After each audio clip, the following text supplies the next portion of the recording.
Oh gosh, that's my mistake, I guess. Well, ladies and gentlemen, this is the late night edition of the Apologia Center, and welcome. We're trying to figure out how we're going to do this scene right here behind me and make sure that everything is fine. And I got writing instruments and everything's supposed to be in the proper places and all that. But been working on this for a little bit of time to see what it's going to look like eventually. But hopefully you like it. Gets you a bigger view, I think, of our space. Just change this background. Just put this in, and then redid the bookshelves. Got some lighting there and all that. We're gonna wait for Tom to jump in here with us. I should also, I don't know. I gotta figure out which distance I want to sit because I want to be comfortable as we discuss this with people. We're using the camera that Tom is regularly on when he's in the studio. I think it's crooked. I'm not sure. You guys tell us if it is or if it's not. And let me know how my audio is coming through, if that's working well for you guys. Hopefully there's no echo. There's nothing like that. And everything's proper. Feels more inviting, spacious, and personable. I agree, by the way. I absolutely agree with you. It does feel more inviting because it's literally, you get a bigger view of my workspace. You really get a bigger view of my workspace. I wish I could show you what's on the ground next to me because it's absolute chaos here. What's next to me? Like for example, I forgot to move that dust thing right there. That's my duster. Forgot to move it. I actually saw it earlier and I was like, move that. Make sure you move it. What is this guy saying? Yeah, I see you, Tom. You want to come on? Are you ready to come on? Yeah, we're live.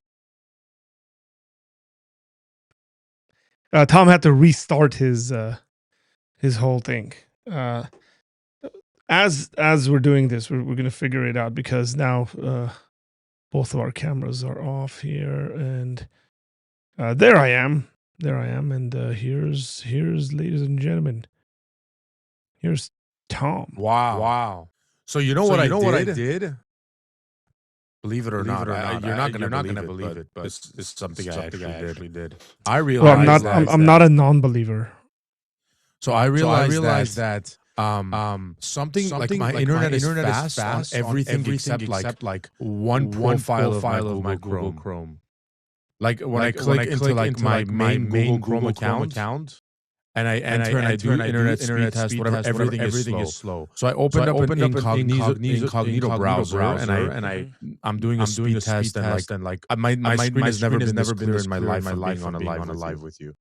So what's the issue? You're doing it on? I don't know. No, I think this is resolving it now, but I think there's like a cache or cookies, something that's causing my browser to be slow. So when I open it in incognito mode, it's super fast. I'm echoing. People are saying I'm echoing, bro. Like seriously, bro. It's all on you.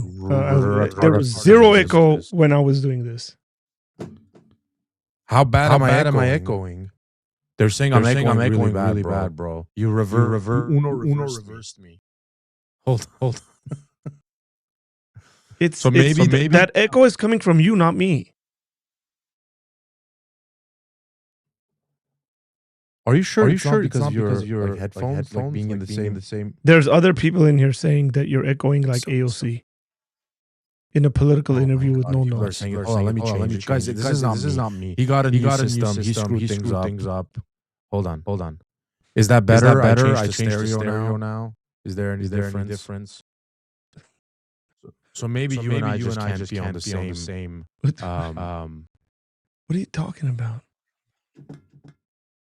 I'm saying maybe you and I have to be on different mic options. So if you're on stereo, is it better? Or am I still like going? Dang it! Gosh. Am I going?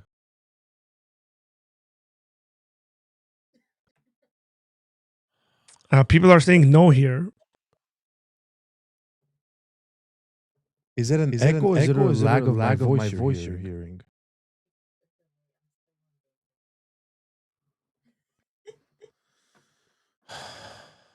She's laughing at you.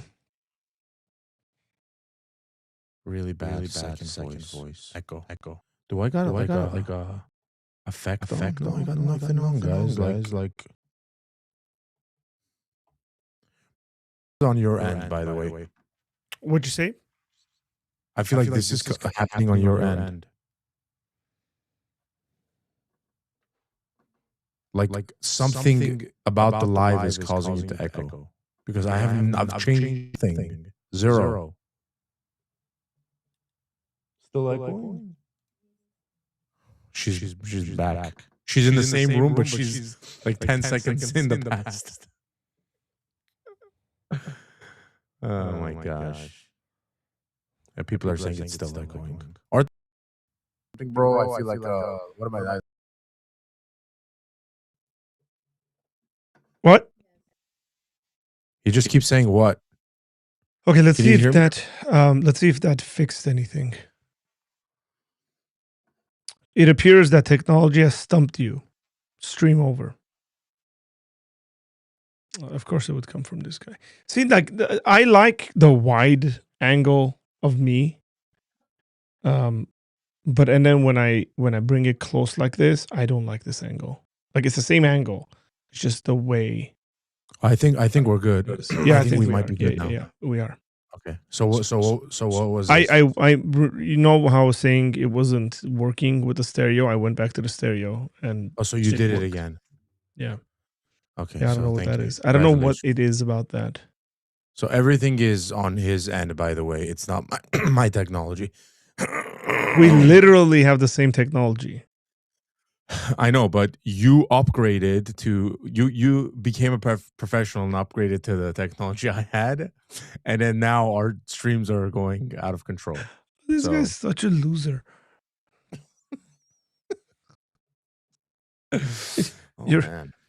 You're what Donald Trump calls a loser. I got a little twirl. Look at that. A little twirl. Bro, go away. So are we on now? Is everything good? We've been on, man. We've been on. We are live. That's right. Yeah. Your wife's watching in the other room, literally. You don't know what's going on. Yes, she's next to me right now. She's my she's my assistant feeding me all the answers. Economist. The economist. Oh gosh. Okay, hold on. I got too much trash on my table. But tell me how that like wide angle isn't like gold, bro. Like this is. That's really nice. But are you turned? Like, is that comfortable for you? Yeah, I'm pretty comfortable. I can, I don't have a desk in front of me, but. Oh. I sort of have. Like, I got my mouse. I can. It makes you look skinnier. I'll tell you that much. That wide angle is making it's stretching out the screen a little bit. You look, or maybe it's like a mind trick you're doing where. Yeah, I don't know. You're probably hating, but like side views usually make you look heavier, right?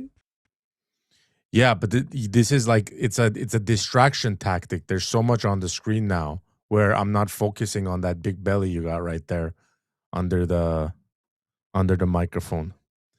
Hey, you know what I did after we talked the first time? So I somehow came across a magician that I'd never heard of before because I like watching like magic. His name is Oz Perlman, and he's a mentalist, not a magician. They get offended at that.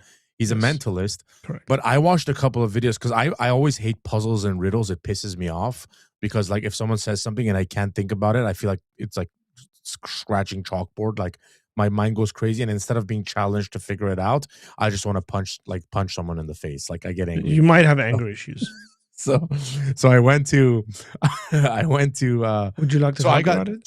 So listen, I watched a couple videos and I was getting pissed off at this guy because I was like, he's good. He's really good. And I can't think of how he's doing it. So I ended up finding a video where a guy's exposing him as a mentalist. It's a 5.5 hour video. I'm on 3 hours and a half. And mind you, I don't care about mentalism. I don't care about like I'm not a big fan of magic or magicians or something. But somehow like I'm hooked on this now, and I'm like part of the world. I'm like dissecting the comments, and it's literally crazy. Ladies and gentlemen, now you know what it's like for me to spend time with this guy. So I learned all these new words. By the way, I did change a number of things on my microphone. I changed some settings behind here in the secret area of the microphone. Oh, good. I want to. You guys tell me if there's a difference, if there's a significant difference, I guess. Of is the screen crooked? Yeah, a little bit. It's fine. It's fine. Hey guys, share the video out. Let's get some people on. Are there people like in the chat? Yes. What's up, chat?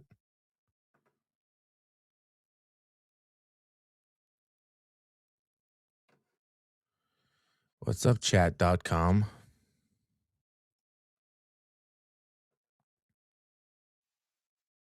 Guys, this is open to call in, by the way. So, you know. No, it's not. No, it's not. We lied. Are you adding that or? No, because I haven't added the link yet. Oh, you should add that. Because that's how I marketed it. No, we are. That's how I sent it out. Paste. But listen. It should be like non-believers only. Quality. We don't want Christians to call in. They're annoying. See what I see? See what I see? Kobe Bryant? No, Christians should call in if they disagree and stuff, obviously. Yeah, that's fine.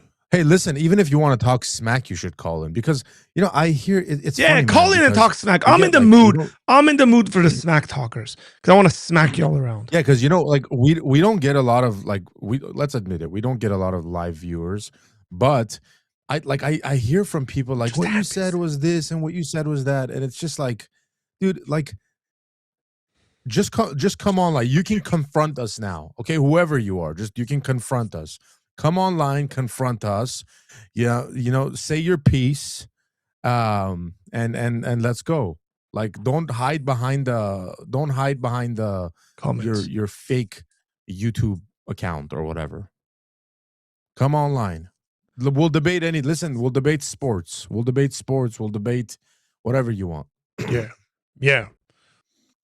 We'll talk. We could talk about, you know, like any issue we got it today. So yeah, hit the like button. Nick says, what would you consider to be the toughest book of the Bible to preach through? Wow. Yeah, how about Tom tell us what you theology application? Well, as a worship leading preacher, nothing is that tough, bro. I only need a couple verses at most. That's it. And I can get the word out. So out of context, a couple of verses is good to go. Yeah. Okay. Now you're like pixelated like crazy, by the way. But yeah, that's definitely not my fault. I still think the book of Ecclesiastes is the most difficult book I've preached through. That's not to say that I've preached through every single book of the Bible, because I haven't. But Ecclesiastes, definitely. Who would win a grill off, Arthur or Tomic? I'll let Tomic answer that. Well, Arthur, well, you can't do a grill off with him because he would do his grilling and then he would come and do your grilling.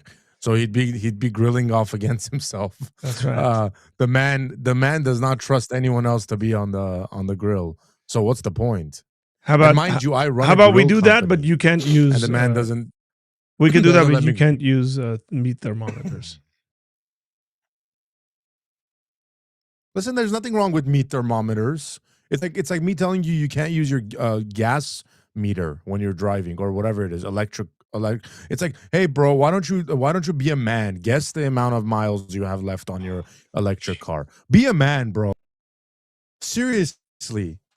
Be a man and guess the amount of miles you have left. Why are you checking your mileage to see, oh, I got 30 miles left, I got 20. Why? Because you don't want to be stuck in the middle, especially you don't want to be stuck around North Hollywood anywhere there. Dangerous city there. You're getting pixelated right now because God is punishing you. for talking nonsense. Absolute nonsense. He just dropped. What is going on? Sorry, guys. Hang on.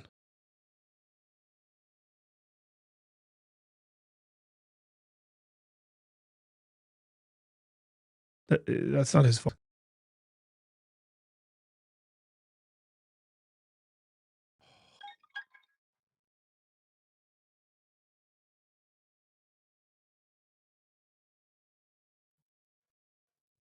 Hey, Tom, can you hear me?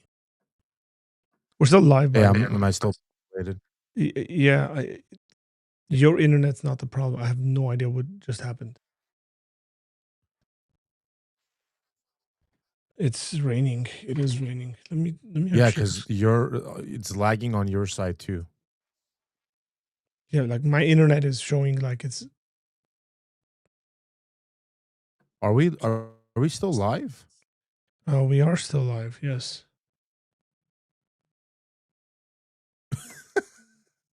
That sucks, man. We have like 30 people in here too.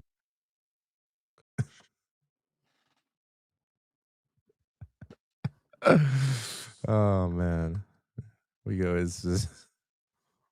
Yeah, seriously. No, it's not my internet, Arnold. Even though you're right, My internet is good. It's no, it's my internet. I'm looking at it right now, internet. which is insane. This is.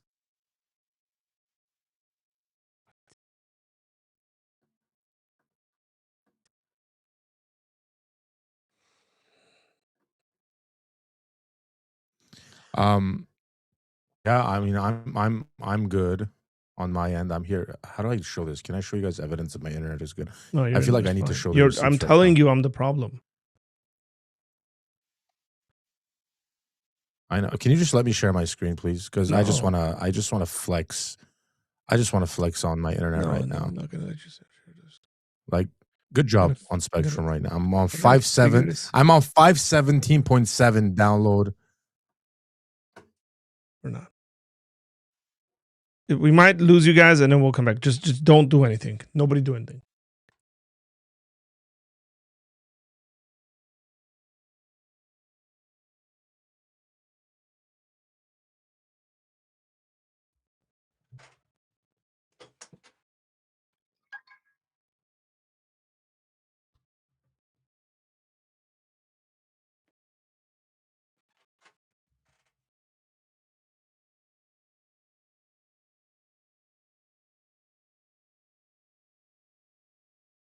Okay, we're back.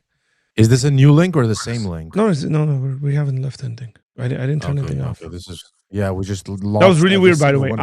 My desktop, the internet speed was like showing like 1. Oh man! And then my laptop was showing a completely different internet speed. But both of them connected to the same exact router. Yeah, I'm telling you, that's what's happening to me. It's something is happening, but whatever, it's fine. We're back. Do you think it might be the rain? Can we blame the rain? We know Tomek's internet speed. I don't know, bro. You can when you're Middle Eastern, bro, you can blame anything. When the rain is coming down, is touching the telephone line. Hey, by the way, I thought you said that Pisabi might make a call or something like that. Yeah, maybe we'll see. Depends on how difficult the questions get. If we need them, we'll bring them in. You don't bring them in for no reason.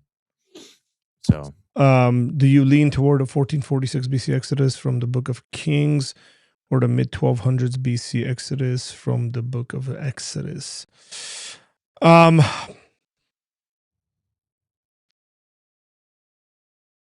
probably lean towards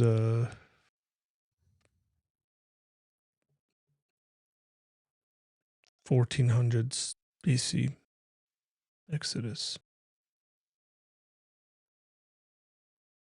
Yeah, I have no idea about this. Sorry. I can't help you in this. Where I lean there. I definitely lean with it and rock with it. There was at some point there was an Exodus. That's right. That I lean towards the direction that there was an Exodus. Now, when it was, I'll leave that up to Arthur. Guys, that's actually not my expertise. Yeah. So, yeah. I mean, I would probably lean more towards Exodus since it's called Exodus. Like I feel like that could be the safer way to go. Like, hey, would Exodus be telling more of the truth about Exodus or Kings? I'd go with Exodus. You know what? I'm going to lock in my answer. I'm going whatever it says in Exodus. Oh gosh, you're just saying nonsense.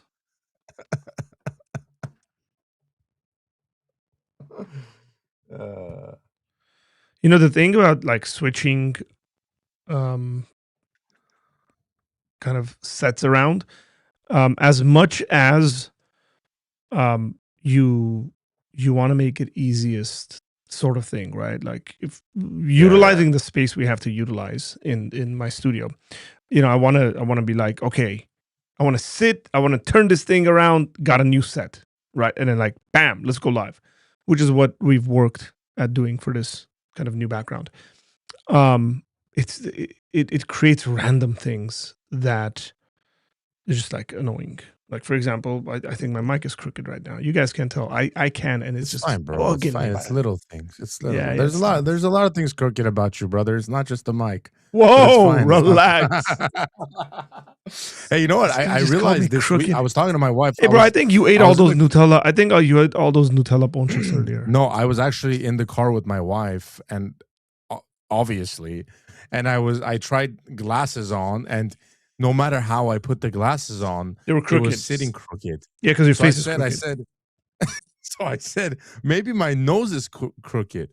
And then she was like, no, it's probably the glasses are bent. Lying. And then I held the glasses up, and they didn't look bent. So then I was like looking at listen, do I have the greatest nose in the world? No, I'm not claiming to. Yeah, do I have the worst nose? No. But I didn't know my nose was crooked. It was also like 99-cent glasses, so it could be. Everybody's face is crooked, so yeah. That's why they gotta fix it back here when you go get glasses and all that, you know. Yeah. With all that, we do have a link dropped if anybody wants to call in and actually have a conversation with us face to face. Then we'll have a conversation with you face to face. Yeah, face to face. Let's go. Arthur and Tomic stump us, the internet bet. That's right. Come at us, internet. It's, you know, if we were all ultra charismatic, we would say it's more than just the internet that's in the way right now. Oh yeah, Satan definitely. It's the enemy. The enemy's in the way. Oh, gosh. But we're not going to say that. We don't say those kind of things.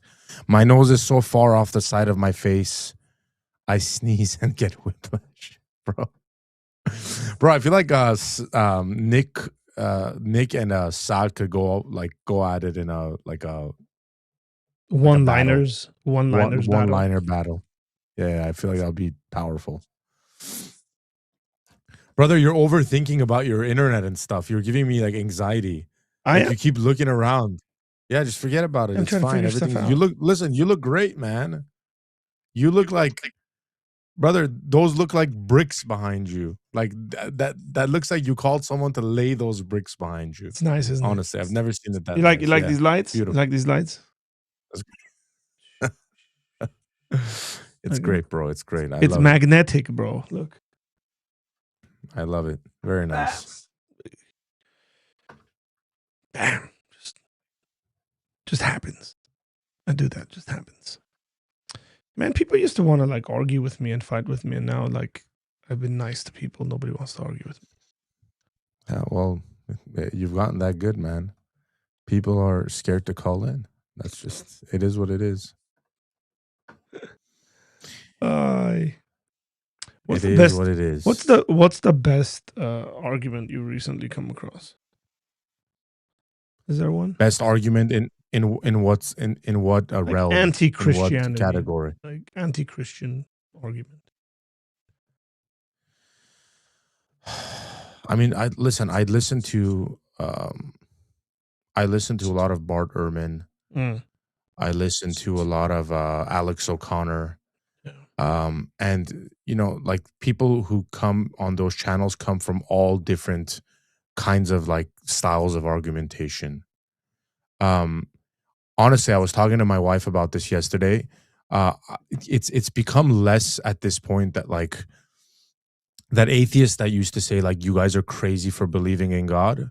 I don't see it anymore, man. Maybe there are channels and stuff like that. I feel like if you go to Reddit and stuff, that still exists, but that's not what I'm coming across. I'm coming across more like hey, don't be annoying, and like these Christians are trying to like obviously evangelize to us because they believe that we're going to go to hell and stuff like that. So now they're actually like dealing with our arguments, like they're dealing with things Christians believe in. And so I was telling my wife, I was saying it's much easier to have a conversation with atheists now because they're not starting at the presupposition that like you're a complete retard and you believe in a like a fairy tale and they're 100%. You know what I mean? It's like that. That's not how you start the conversation. Now we're like the atheists now. We're like the old atheists. We're like the new atheists. The new old atheists. Yes, I'm so not. we're like them. I know, no, but I mean now it's like people are actually trying to hear you out as like they're like, okay, Christian, like let me know then, like prove it, show me the receipts. And so now it's not like just trying to tell them like we're not dumb and we don't believe in Santa Claus and stuff. Now it's like, okay, now give evidence why it's the Christian faith.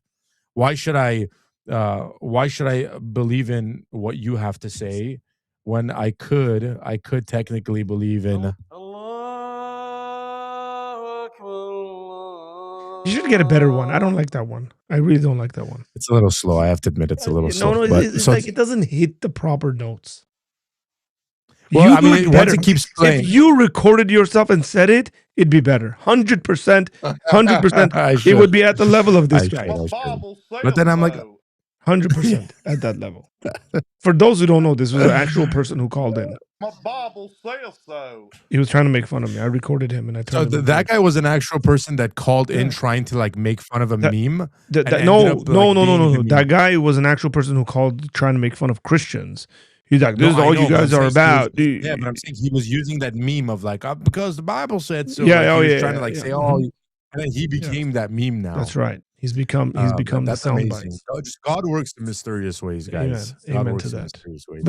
But it sounds so good. Did I answer your question? I don't know if I answered it. But what's your maybe I didn't give it a specific argument because I don't know, bro. Like I don't know whether there's specific arguments that I've come specifically from like the atheist side, but even just folks who aren't Christians. The arguments are so bad. Yeah, it's bad. It's generally like a cultural and like a misrepresentation of like it's so the arguments I'm seeing from the like non-Christian side against Christians, maybe not even like atheists, but let's say like more nominal Christians, not serious believers. It's like you're not living out your faith properly, so like your faith can't be true. For example, if you lived out Christianity properly, you would open the borders and let all the immigrants come in. You would let women have their rights in aborting their babies. So it's like a complete misunderstanding of Christianity. Yeah.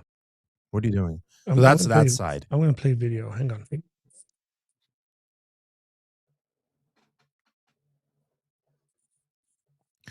My favorite conversations always happen over mead. Barbecue.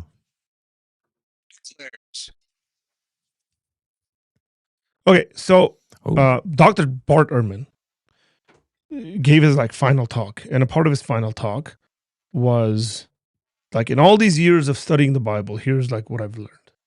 Okay, and then I gotta fix these. And this is a farewell speech. Wow. Yeah, it was his farewell speech. Now this is Bill Craig responding to it, right? This is the Reasonable Faith YouTube channel, and they're responding to it. Listen to what he says, and like, I look at this and I go, man, like I want to take this guy seriously, but you're telling me this is the thing, like in all years of study, this, Listen, folks. Listen very carefully. Biblical studies. The single most discovery, I'm now going to tell you, it is that the Bible is not a single book. Let me explain why this rather banal observation has made such a huge impact. The reality of the canon. You've got 66 of these books, but people treat them as a book because they're between two covers. Like, see, like the laughs and stuff, like as though we're idiots. Brother, like Sunday school kids learn that the Bible is a single book, but it's a library of books. It is a compilation of books that, like, your greatest discovery in New Testament studies is you found out the Bible is not a single book, that there's multiple authors to the Bible. Yeah, I think he's mocking Christians a little bit. But no, he's not. Like, he's not. That This can't is be serious the talk actual he's given, bro. No, it is. This is his actual farewell speech. So do you think he's saying, like, he's saying there's different authors to the Bible? No, but I'm saying, do you think he's stating the obvious? Like, he's saying what you think he's saying, or is he saying Christians treat it as a single? One book? Yeah, it is one book because it has a meta narrative. No, I know. I understand. But like the way he's treating it is that, like, we don't know, Yeah. I don't know. First Kings and Matthew have different authors, and they were written during different time periods. Yeah. It's very condescending. And when you read a book, you expect it to be consistent. It doesn't occur to you that the author's going to flat out contradict himself in the next page. You don't expect it. So now he's using this as like an apologetic, where he can claim the Bible has contradictions.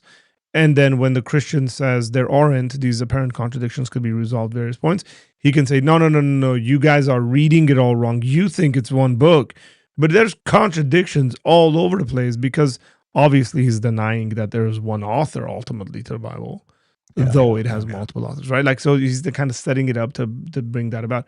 But it's so weak, man. Simply have my students do a very basic exercise that I recommend you all do. Just read Genesis 1 and list everything that happens in order, then read Genesis 2, which is also part of the creation account, and list everything that happens in order. Just do it. Compare your lists. Okay. Yeah, good luck. If you compare what Acts says about Paul with what Paul says about Paul, Paul actually tells us what happens in Galatians chapter 1. And what he explicitly says is, you can look this up, he says, I did not consult with flesh and blood. I did not talk to anybody about it. So confident. And I did not go confer with the apostles in Jerusalem. And Paul's trying to say, no, I didn't even talk to them. It was 3 years before I went to talk to them, he says. In Acts, what happens? Which he says he went and talked to them. Makes a beeline to Jerusalem to talk to them.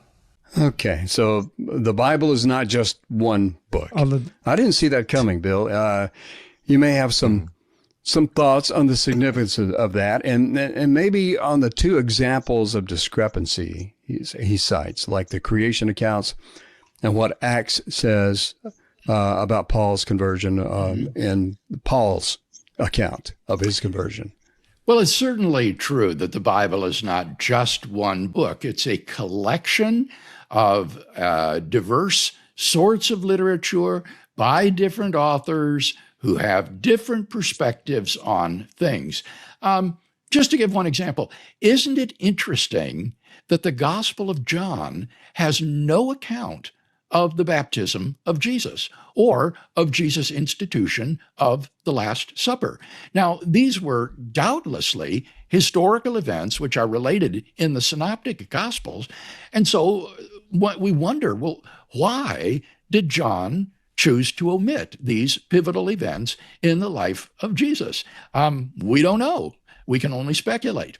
But as for the examples that Bart gives, I don't think that there are any significant inconsistencies in the accounts of the creation of the world in Genesis 1 and the account of the creation of man. So Bill Craig goes into this. You guys can go check this out. But man, I like the way that Nick's putting it. It's just slop, bro. It's elitist slop. Yeah, we talked about that yesterday. When Nick it's just like treating people who disagree with you, specifically those who actually believe this stuff, as though like we're just absolute morons and we don't know what we're talking about. It's just like, shut up, man.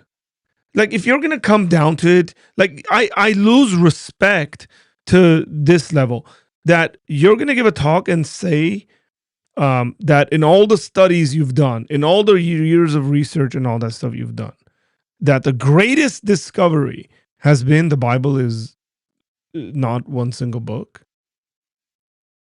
It's either you're lying, you're doing it to get a reaction, or that's the level of your scholarship, which is horrible. And so then when you kind of double down and you say, oh man, like we're intellectually doing this and that, and then I don't take you seriously because I say, when I entered Bible, I don't know what kind of Bible, and I know what the Bible college you went to, and I know what they learned about that Bible college. You definitely learned this stuff in that Bible college first semester. But like, that's the end of all your work? All this stuff, all these debates you've done, all these books you've written, all this stuff? The Bible. Maybe that's God's way of finishing off his career. But yeah, he's always been like that, by the way, Bart Ehrman. Any debate I've seen him in, so because he has this like cool, like kind of collected personality. So he'll somebody will say something that like a Christian, like that Catholic dude he debated, the husky, he looks like a guy from the South and stuff like that lives on a ranch. He was like the exact opposite of what you would imagine a Catholic being. What's his name? What are you talking about? You know this guy, bro. I listened to this whole debate. Are we talking about militant atheists? No, man, militant atheists don't exist anymore. A month ago, his name is Jimmy Akin. Jimmy Akin. Yeah. So like Jimmy Akin will come out and say something like pretty good. I'm like watching. I'm like, wow, that's a good point. And then, like for example, I'm just making something up here. Like he'll go like, well, they literally claim that they saw like the resurrected Jesus, and then they went and started spreading this gospel and doing all this stuff. And I'll be like, yeah, and so you're just gonna believe that claim? It's like, brother, that's a pretty freaking big claim. Yeah. Like, we didn't have CNN cameras. Like, I get it. Look, you can make you can make your argument and stuff like that. Whatever you want. Hallucinations did that. Why don't Christians? Why don't Protestants believe when Mary appears to? Like, I get it. You can make all these arguments, but it's like that's a pretty big argument for like right after Jesus dying, and then people claiming like you can't be like so standoffish against it. And so it's like if I was debating him, let's say, and I'm not as confident about something like that on the street, and he like did that, it's like very like you said, it's demeaning. It's like you don't even want to talk anymore. Well, look, I can imagine sitting in this classroom, and I can imagine him doing that to students, and it might work with your students. Yeah, exactly. But it's not going to work with folks who actually deal with this stuff.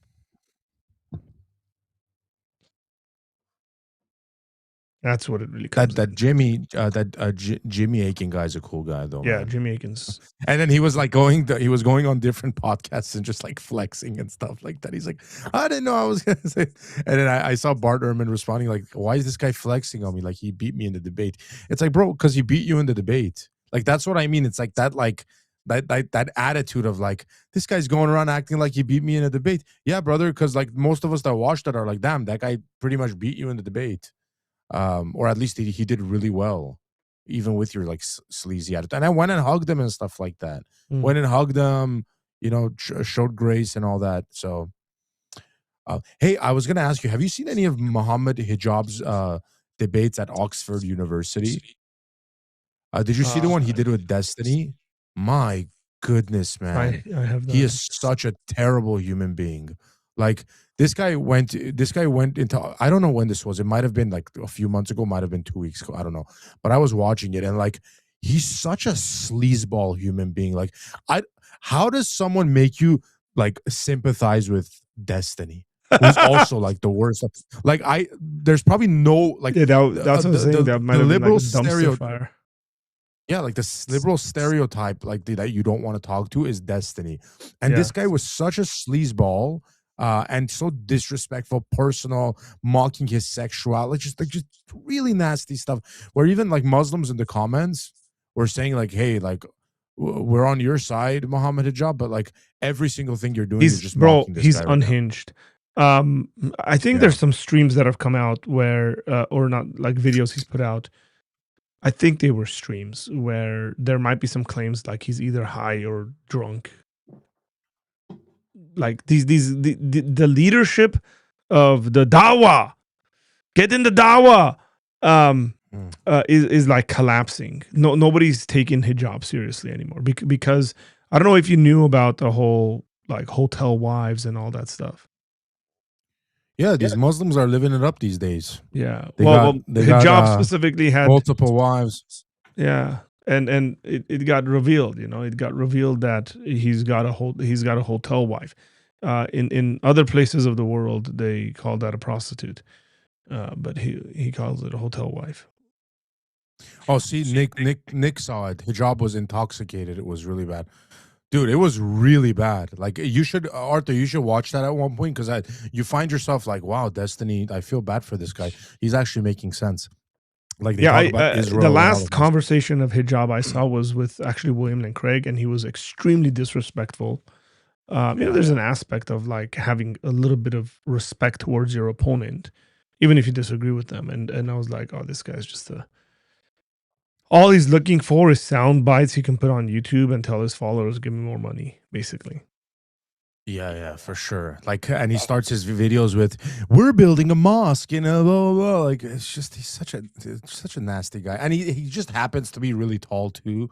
So he has that like, where like he kind of like he kind of can look threatening too. Like he's probably what Muhammad Hijab is, at least 6'6", maybe more, maybe like 6'7", and he's standing next to Destiny, which who might be like 4 feet tall at this point. Maybe he's still growing, but it's just like it's demeaning. It's like you have this like crazy Muslim guy in front of you, and you're already like you're already at a disadvantage with a Muslim because they'll go so low. And they can be as disgusting as they want, and they can be as aggressive as they want, because that's applauded on their side, right?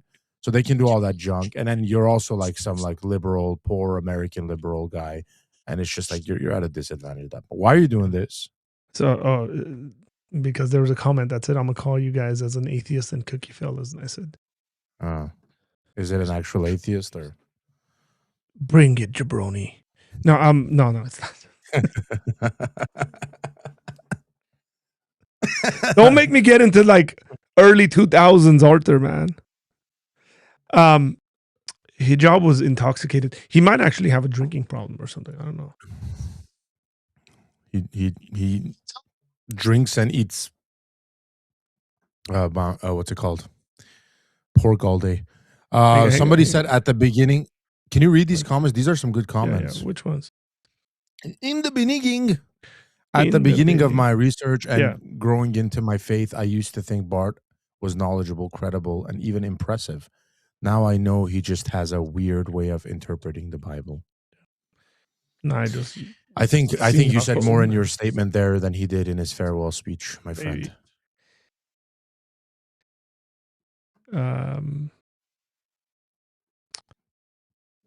He said it's a running banana gun battle between Jake and Junior. Oh gosh, Jake, in my opinion, actually is pretty decent at his demeanor, some of the arguments he presents and stuff, as compared to the other Dawah guys. Get into Dawah. Arthur, you look like One Punch Man with a beard. I mean, you can say that about every bald person. So, our Edge of Truth. What should I say? You look like. Who is Edge of Truth? Edwin. Oh, okay.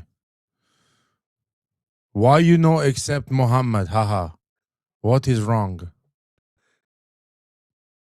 Is that a real person? I guess so.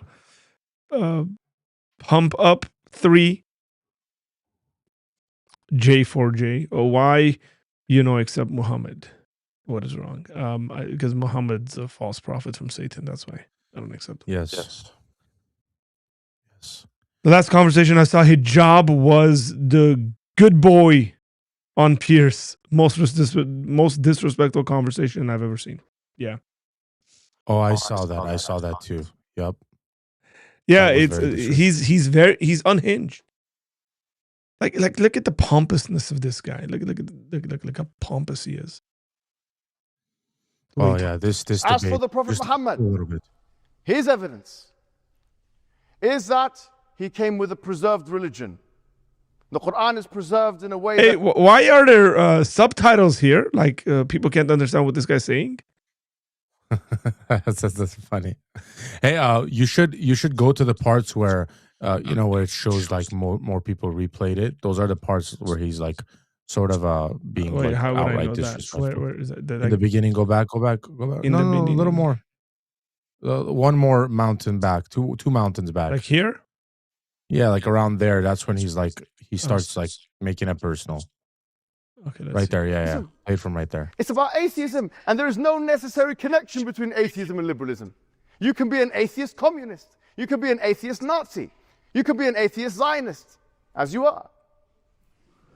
That's his talking about. You could be a Muslim pedophile. And you are, Muhammad. You are. He is importing, He's importing liberalism into the discussion to save atheism. Sorry to say, just as, because he's open about this open relationship stuff, just as he imports other men to help with his conjugal duties. This guy should not be the guy that's talking. Yeah, he had a secret wife. This guy had a secret wife he kept in the hotel room, man. And who knows did what? And he's talking about someone else's open relationship. There might be some thoughts out there and some theories about him also, like his wife leaving him and all this stuff. He's been trying to like justify like in what? Oh, bro, he made a video where he's talking about divorce is good for society. So people think like he's essentially grooming his audience to get ready that his wife's gonna divorce him.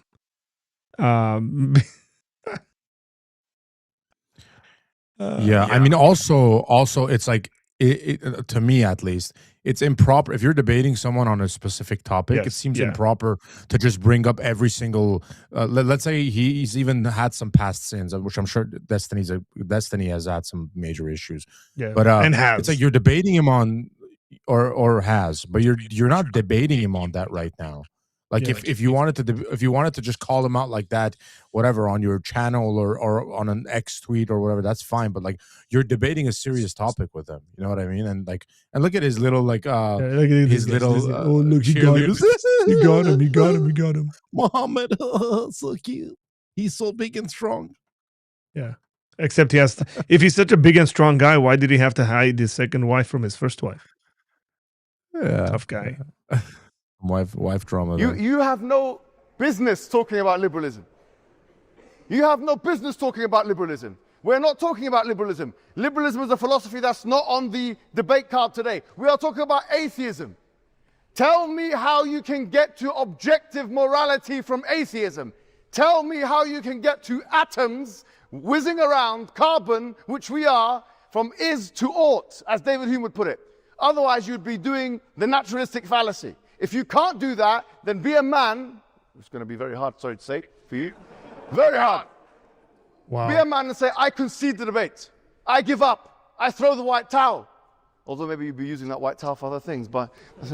Wow. You see If what you I mean? can't You do see what I that- mean? You see, like that, and that's, brother, I'm telling you, that's just the beginning of it. He gets even more harsh, and it's just like, it's nonstop. It's not even part of like the debate. He's just throwing in these like nasty sexual one-liners and stuff like that. Yeah. We are not talking about that. As he's talking about execution and this and that. How dare you talk about execution? You are speaking to the IDF, telling them, if you're going to commit atrocities, don't bring your phone out. You are in no position whatsoever to talk about rights to us today. No position. Zero. Your sanctimony is gone. And you are finished. I'm sorry to say. You're finished, David Wood. You're finished. Yeah. Oh, gosh, this guy. Scum. I was thinking whether or not I should humiliate you, but I was worried that maybe you enjoy it. It's over here, man. You haven't answered any of my questions. I'm asking you, how do you connect atheist morality with liberalism? There is no answer, there's no connection. So all of your subsequent questions are a waste of time. Because you are a puny, perverse, yes, I'm sorry to say puny, perverse, pro-genocide, pipsqueak of an individual. This is the case. And there's nothing more to be said about you. Everything he is, by the way. Everything. Yeah. Projecting. Yeah. So my question of what types of behaviors would you allow in your model Islamic society without having the foundation of some secular system, without being able to point to laws, without being able to point to a system of governance that doesn't originate from some holy book? I don't know how you can say that a liberal society, one that allows for all religions to practice equally, isn't necessarily a society that doesn't take a normative position on what religion is true or what religion is false. Again, there is a reason why you have come to this country, and while you might insult me and call me a lot of names, which funny enough is an indication that the person doesn't feel confident in the material, I guess, that they're talking about, you have the right to do that, and you're able to do that here as I don't know if you were born in this country, if you're an immigrant to this country, and I think that's a beautiful thing. I don't think that you would be able to get away with the same type of behavior in the countries that you seem to want to model this one or other Western countries out of. Again, I ask you, if you think that there is a better way to build a country with an Islamic foundation, where are these countries? It seems like they fell in the past. They haven't emerged again. No, it's Pakistan, bro. It's Pakistan. Yeah. Isn't Hijab's family from Pakistan? Look it up. Tell me, chat. Is Muhammad Hijab from Pakistan? You're telling me that atheism is not the model or is not the foundation for a secular liberal society that allows for other religions to practice equally. Well, then tell me, what is the religious foundation for that society? How can you have a society that allows for multiple religions to practice, all of them to be treated in an equal manner by the laws and the government, but say that that society takes some position on religion and that the society itself isn't atheist or isn't liberal? You brought up this idea earlier. It's funny, you used an analogy of a mother birthing herself or a child having two mothers. We can look, for instance, to children born today. That doesn't involve any religious aspect. It doesn't involve a God. It doesn't involve anything else. We know the process by how that works. We don't need religion right now to explain the things that are happening in society. For all the predictions that Muhammad or anybody else supposedly made about things. Muhammad made a lot of predictions, and he said a lot of things. He also spoke about how, since it's on the children's subject, he's got this whole thing about where the stuff is produced in the human body, where he gets it all wrong. Things in society. I don't see his name on any research papers. I haven't seen him publish anything in Nature or Science Weekly. You know why? That's because Muhammad couldn't read. That's why you haven't seen him. Exactly. All right. That's why. That's why. I don't really know what his predictions are doing that are relevant today. I know that, he was the head of a bunch of caliphates or started these that eventually fell and no longer exist. So I'm just curious if in your push to have Islam be the model for Western society, again, where are these countries that you want to model, Western countries off of? And if my foundation for a liberal society is not an atheist one, then tell me, what religion am I pointing to in order to have the societies that exist? Christianity, brother. Christianity. Yeah, of course. See, that's the problem with Destiny is that he can't say that because he's got that stupid atheism. Well, listen, even if you forgive him on that, he makes a much better point than Muhammad Hijab was making there, which is you've come to this society to actually speak against the society that you live in, and we give you the right to do that. If I were him, Tom, if I were him, I would actually take it to a low place. Because of what Muhammad Hijab did, I would have said, look, Mr. Hijab,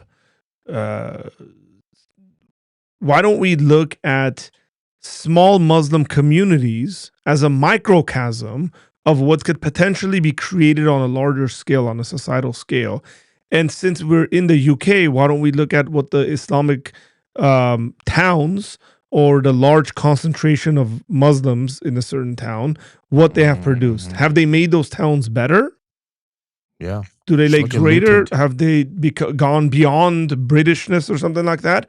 Or have they gone worse? Or do they look like Pakistan? Yeah. Which one has happened? Which one has Islam produced?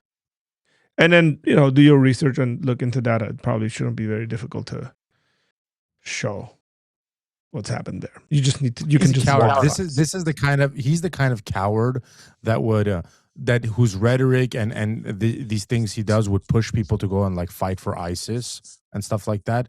But he's such a coward where he would just always be sitting in the UK, probably in a hotel with one of his mistresses sipping on martinis beside the pool with his fat little belly. So like these guys are hypocrites.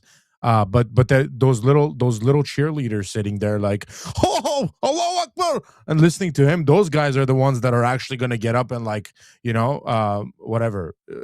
live out that kind of life and bring the UK and these other countries to where they are today. So, and the issue is I felt bad for Destiny. Honestly, I was like, which is hard, by the way. Which is very hard. Rarely feel bad for Destiny. Islam is saving UK. What you talking about? Alhamdulillah, brother. Alhamdulillah.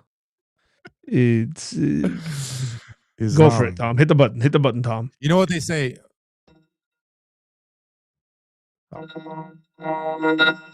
Bro, I'm on the wrong guy. I'm on the wrong channel. I was on the robot. Sorry. Islam. Listen, guys. Islam. The religion of peace. The religion of peace. A piece of you here, a piece of you there, a piece of you everywhere. Like, what is it doing? What's the noise coming through? Sorry, I turned on the robot on accident. It's very hard. I can't see. Like, my eyes are not seeing the button. Do you memorize the buttons? I have to memorize the button. Yeah, so my Stream Deck, because the Stream Deck is really cool, it actually says it on there. Yeah, but like over here it says like, sickness. This is a sickness of the highest order. This one should be for that guy. I have enough experience to handle you. Careful, right? Like what are you doing? Or whenever the atheists call in and get humiliated. I didn't want to hurt him, but he made me. Made me. That's good. This is serious. Oh, that's good. You got the whole package, man. Oh yeah, cut it up. You got the whole deal. Are you not entertained? I love it. That's great. Is this not why you are here? Hey, Pump Up 3, why don't you call in? The link is dropped in. Yeah, stop running your mouth. Call in. Have a conversation with us. Yeah, I think so. Pump Up 3. Yeah, Pump Up. Islam is saving. No, like even a Muslim can't say Islam is saving the UK. Yeah, saving the UK from what? Europe, bro. Don't say UK. Khalas, man. Say Europe. Take the whole thing. They should ask Mojab about the men of Al Zut. Why are you gay? You are gay.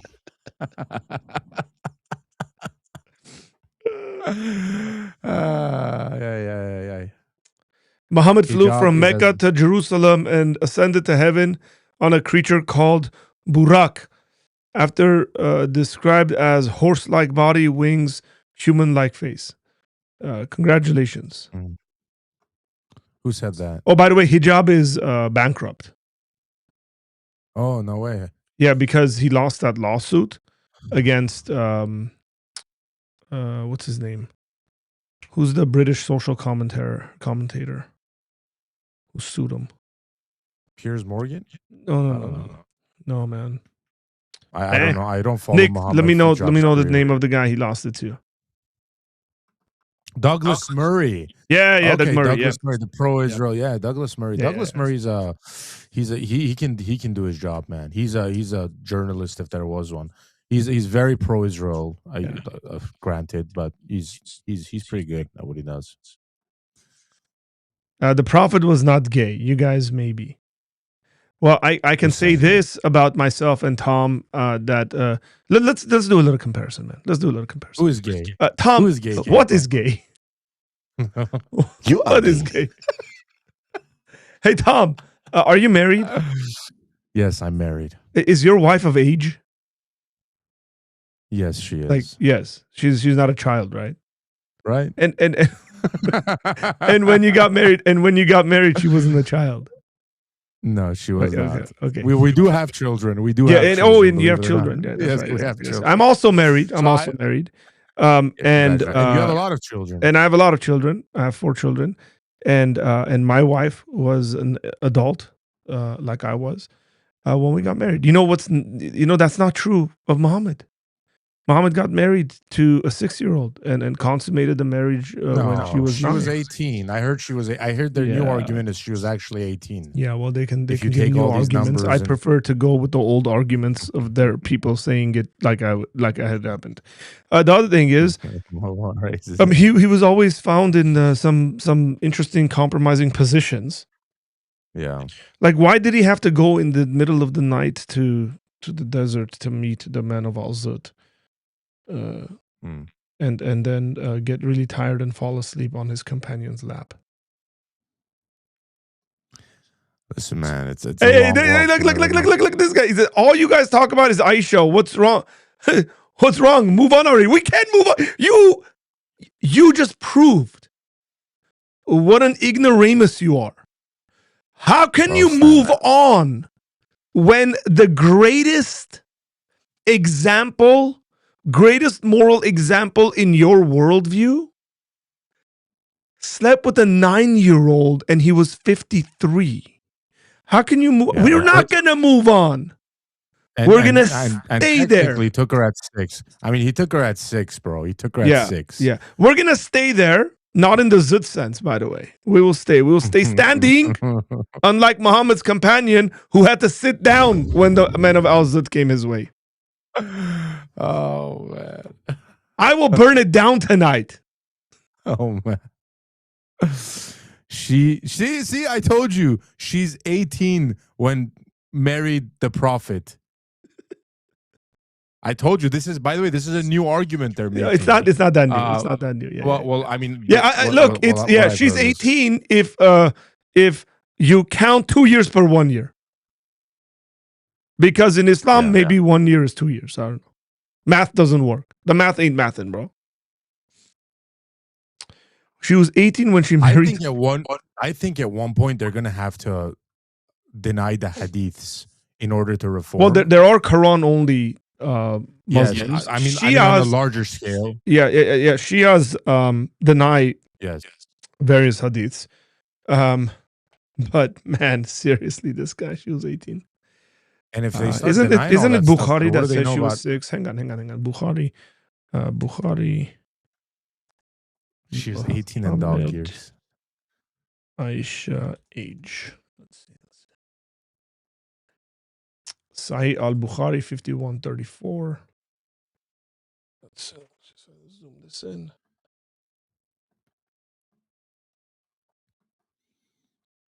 And then they're gonna be like, "That's English. You have to read the Arabic." Math work, but you guys maybe need to go back to school. The hadith are not authentic. The hadith are not. Denying the hadith. We got the hadith is not authentic guy in here. The Prophet, what's Mamdani would say this, The Prophet Mamdani. Yeah, the Prophet Mamdani would say, the Prophet that married her when she was 6 years old, and he consummated his marriage when she was 9 years old. Hisham said, I have been informed that Aisha remained with the Prophet, that thingy, for 9 years, i.e., till his death. So when she was 18, he died, but you want to make it that when he got married, she was 18.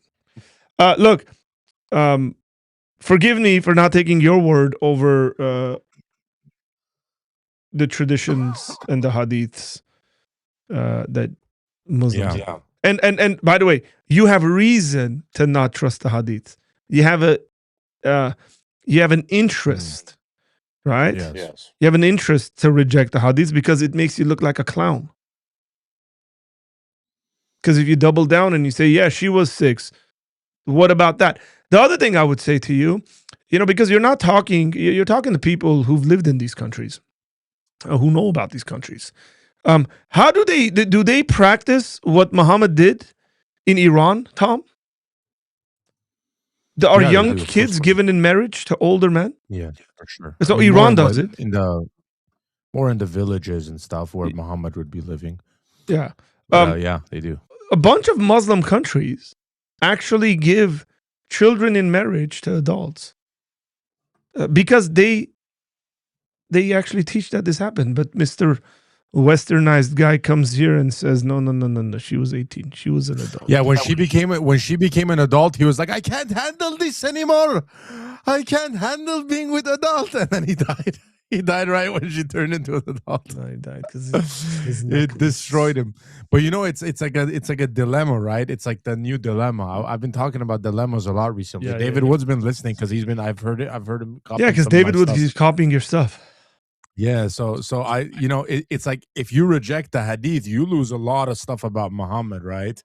You lose a lot of biography, you lose a lot of sayings, you lose a lot of these kind of stories that my brother just read. So it's like a double whammy. It's like, do we keep the Aisha story and deal with it, or do we throw the whole thing away and lose a bunch of what we actually know about our prophet? Yeah. Squiggly thing after. It's not squiggly thing, bro. I know, it's peace be upon him. You know what? I need to turn this. Hang on. This is my next sound bite. Dawood. Dawood. Yeah, David was been watching Apologia Center.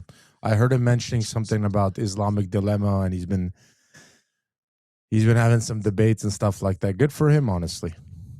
That one time we went out, Arthur, with him. Ever diminishing bipartisanship, it seems that Islamophobia has emerged as one of the few areas of agreement. Yesterday, Andrew Cuomo laughed. And Super PAC ads imply that I am a terrorist. That's not the one. I gotta find this. Yeah, it's when he does his little. Yeah, I know. Yeah, but I gotta pull it up. What speech was that? Just write. Mamdani speaks on Quran or speaks about Quran or something like that. It'll pop up. Man, you're a boomer when it comes to searching. You're like my wife. She goes to like www.google.com and then tries to search for something. Shortly, not have to tell of our city. Why you no follow Prophet? He lied again and again when he said words the World Trade Center. Too busy. Why you no follow Prophet? Too busy follow David Wood. Ha ha ha ha. Yeah. I don't believe this is a real person. Sorry, I reject this person.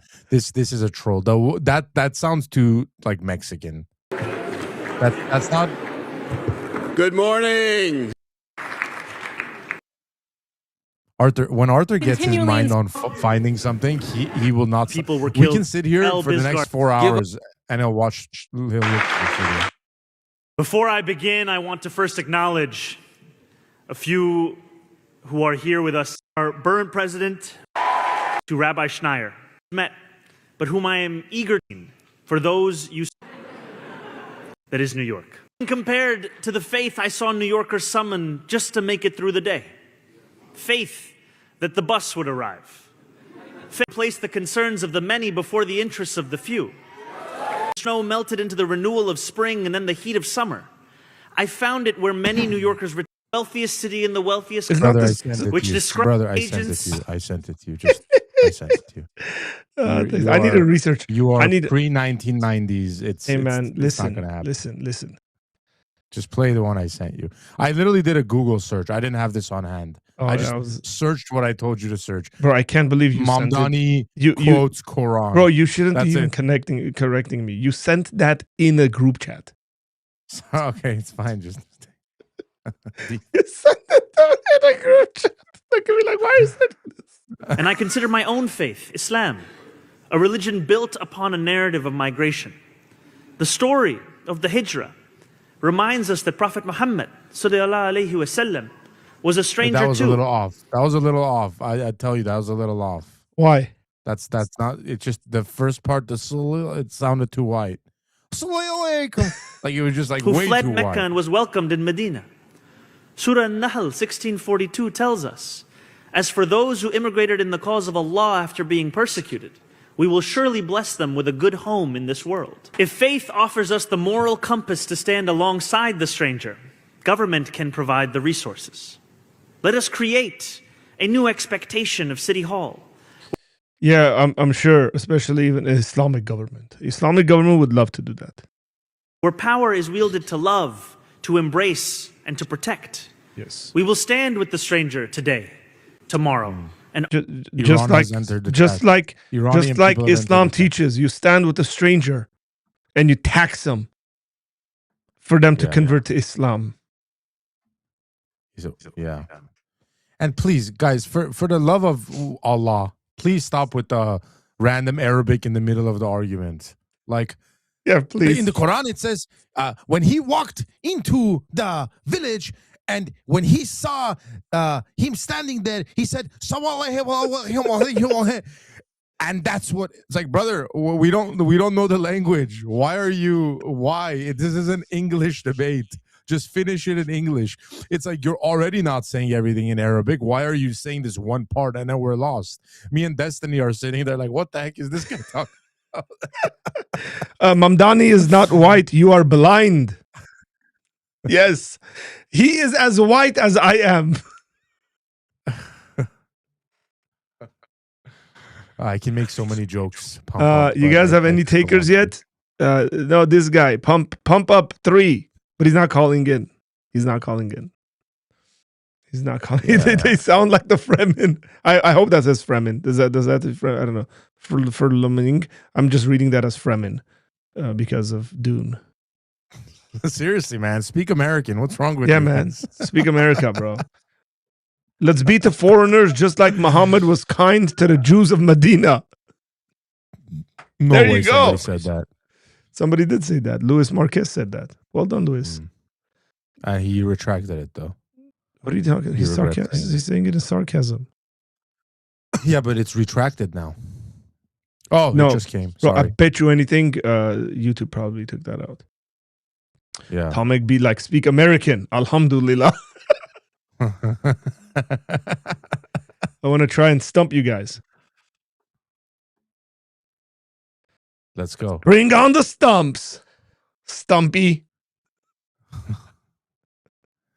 Just don't ask about when the Exodus was. We already dealt with that, please. Yeah, we covered that one. We don't deal with that.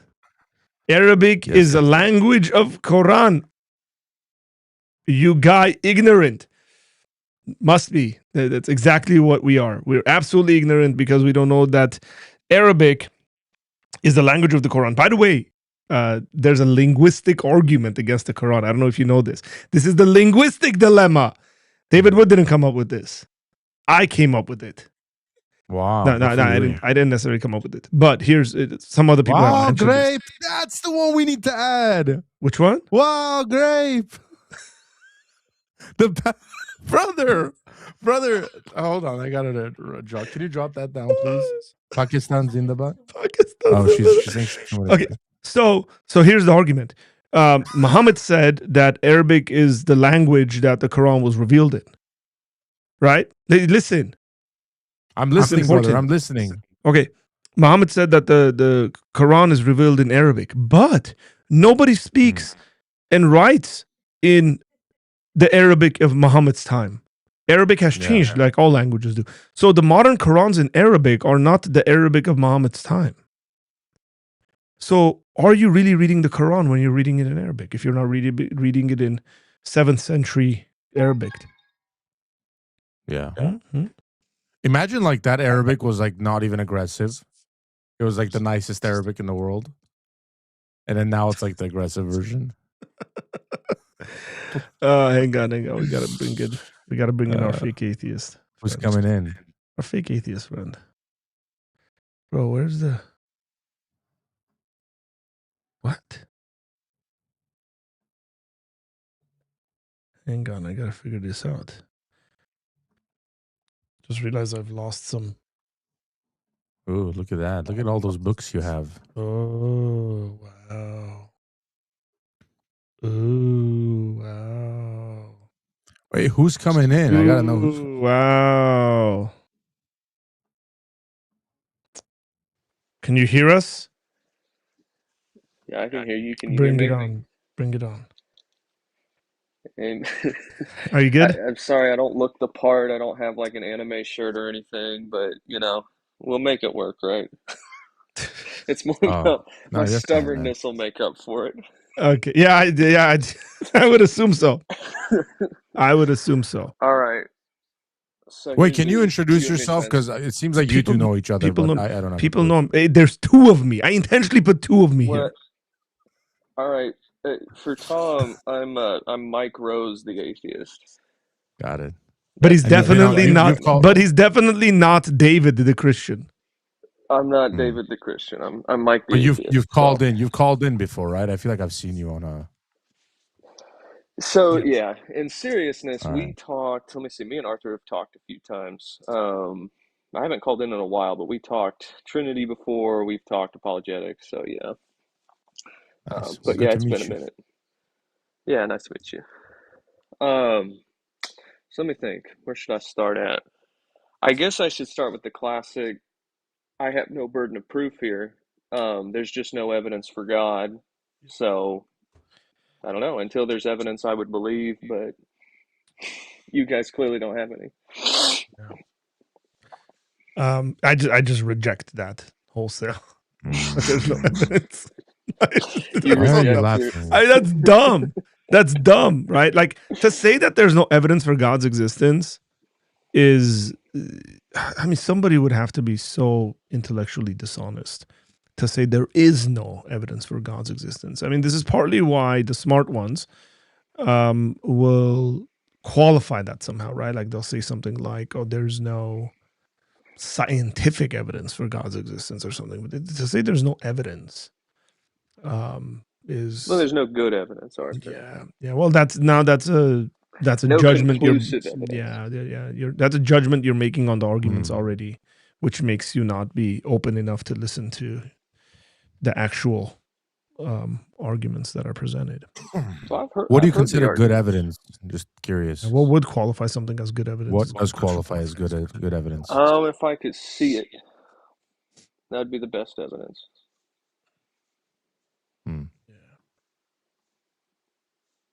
Or does that mean anything you can't see is just no evidence or bad evidence? No, but that is an example of good evidence. Yeah, but God the opposite of that. I mean, desiring a relation. Yeah, if God's real, He desires a relationship, then why wouldn't He show Himself? Yeah, most things you and I believe in are not based on us seeing it. Sure. Most things, like 99.9% of stuff. But yeah, the nature of God, though, I think that's something that should be seen, especially if He desires, like, the idea of a relationship with us, stuff like that. Oh God, man, there's something sketch about this conversation. I feel like he's leading me to all the good answers. Because this is when my Christianese would come out and say, funny you said that about him wanting to reveal himself and have a relationship with me. Let me talk to you a little about Jesus. I mean, this was just on a serious note, this would be a perfect case for me. And this was what I was telling you about. My wife's next to me, where it's almost an easy way for me to go. Standing next to you, and she's been standing next to you for the last hour and 20 minutes. She's sitting next to me, and she's laughing like a minute after the funny stuff happened. Wait, because she's watching it. Yeah, she's on headphones, so she's like hearing it the way people are hearing it. So she's in the past right now. I'm in the future. It's really funny. So yeah, like that question like would lead me immediately to just talking about Jesus, like because I don't want to start there. So there's two ways I do it personally, and then Arthur can So I either go from if they're religion curious, like about Christianity, I like to start at like the resurrection and bring those arguments in. If they're not curious about religion, or they outright reject institutionalized religion, that's when I go to all the other arguments, like the moral argument, etc. But in a situation like this, I feel like you would be leading me to speak about Jesus and that he did reveal himself, and then that's the route I would go. So I would go more towards, I would go backwards there. Start at the resurrection and go backwards. Interesting. What would you do, Arthur? And you would do that because of great apologist. Because of the question of how has he revealed himself, or why hasn't he revealed himself? Yeah, I would do that because you said you said something like, and I might be it's not an exact quote, but you said something like, wouldn't a God who created the world have a desire to have a relationship with his creation? So that would be like a super easy route for me to take and say, yes, he would. He would actually want to have a relationship with his Edge of Truth, creation. stop spamming our comment section. Is Edge of Truth, is this is a regular, right? I told you who Edge of Truth is. Is that difficult for you to understand? Yeah, I don't know. Sorry. How does he think the universe came to be? How do I think the universe came to be? Yeah. Mm-hmm. Well, the short answer is I don't know, and neither do you guys. Mm-hmm. But if you push me on it, I'd say something like, it exists out of necessity. It just couldn't be different. Or I might maybe multiverse, maybe there's just a bunch of them and we just happen to be one. One of those two options, whichever one is more convenient for the argument I'm in. That's the one I'll. That's like why it exists. She's asking, how does it exist? Like, how did it come to be? Not why did it come to be? Well, because the necessity question is, why did it come to be? Yeah. Well, at that point, are you just asking scientifically? Because then we'd say we don't. Yeah, like know. how did I think? No, I'm saying Christian. I think that's what she's asking because she's next to me. That your person that's asking it, yeah, she's next to me. So you're saying how did it come to be, right? Like how did it come to be? Like how did the big? They're translating through the two different languages before they get to English, so it changes. There's multiple linguistic translations. To be clear, it's not that the universe comes from nothing or something like that. Yes. It's just there's things the universe could have always existed, just in different forms, things like that. And whatever it is that existed necessitates this universe. Yeah, whatever the reason is, you just haven't seen it, is the same sort of thing. Yeah. Right. Well, and you guys can't explain it scientifically. Like you can't say how God creates scientifically, right? We didn't come up with the criteria. we didn't come up with the criteria that you haven't seen it. You did. I was actually arguing this exact thing with a guy just a little bit ago. And? So I'm interested to see your response to it. Yeah. Yeah, my response would be that there's sometimes there's the debating tactic aspect of it. Is like, but you guys haven't. It's like, I don't care. It doesn't matter. But like, we weren't talking about us. You came up with the criteria that said that I'd have to see God for it to be good evidence. And yet you're going to take all sorts of conclusions about things that you haven't seen. They won't fit your criteria. So the best thing you can do, the best situation you can find yourself is withholding knowledge on all those things. Just be agnostic about everything. Arthur, I just saw your text, by the way. You guys are a-holes. Texted you like 8-9 minutes ago, but did you see this? Well, okay, Arthur. So now somebody says, well, there's a reason, right?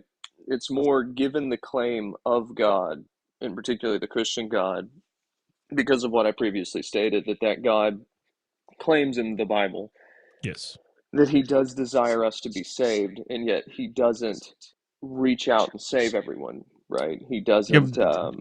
He doesn't like every single one of those comments to people. So every single one of those comments are are coming in with conclusions, and I reject the conclusions. God has reached out to save humanity. God has done all of the things that you're saying he hasn't done. He hasn't done it the way you would want it to be done. That's a completely different conversation. Has he reached out to the fullest extent to everyone? Yes. To the fullest extent. Yeah, to God's So to the fullest extent. let's take an example. Let's say Paul. Paul has his conversion story. He literally has a blinding light. God reveals himself, says he's the Christ, right?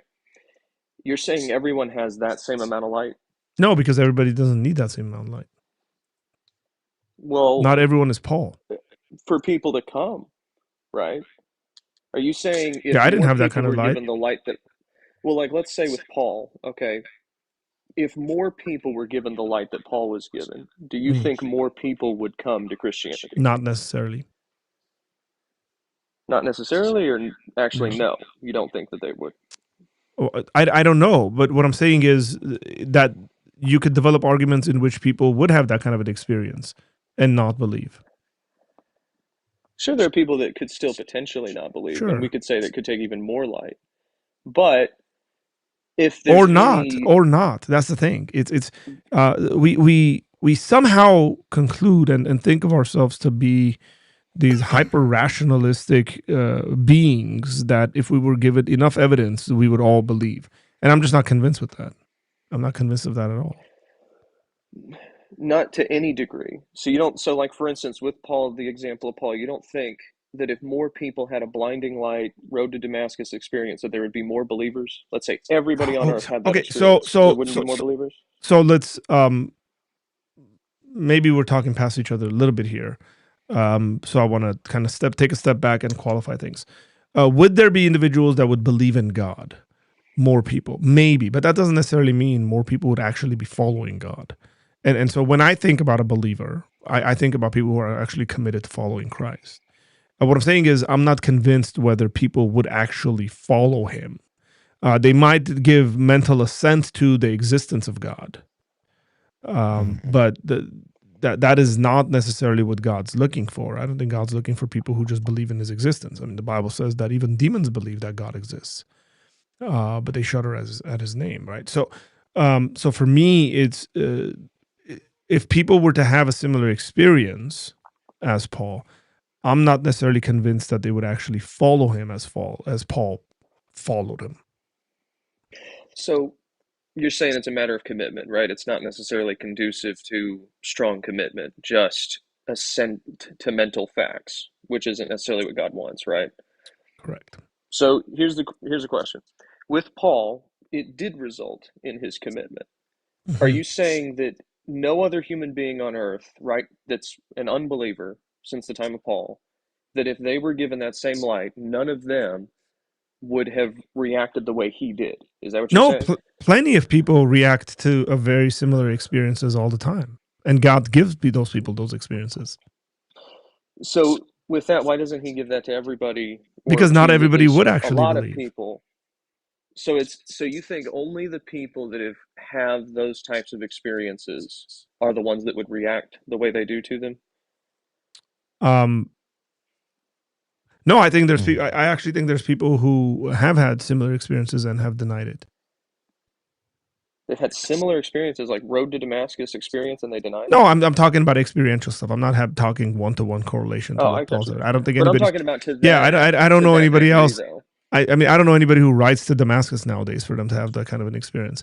Because then I would have to add all the other corollaries, right? I'd have to add that, are they also Jewish priests that are going around killing a bunch of Christians? For them to be receptive to that kind of an experience in that way? Because remember, when Paul has that experience, Jesus confronts him for fighting against him. So do we have individuals like that are going through the same sort of stuff? So the one-to-one correlation falls apart, I would say. But I think we do have people who've become Christians. There's plenty of testimonies all across the Christian world who have persecuted Christians and have had experiences of Jesus.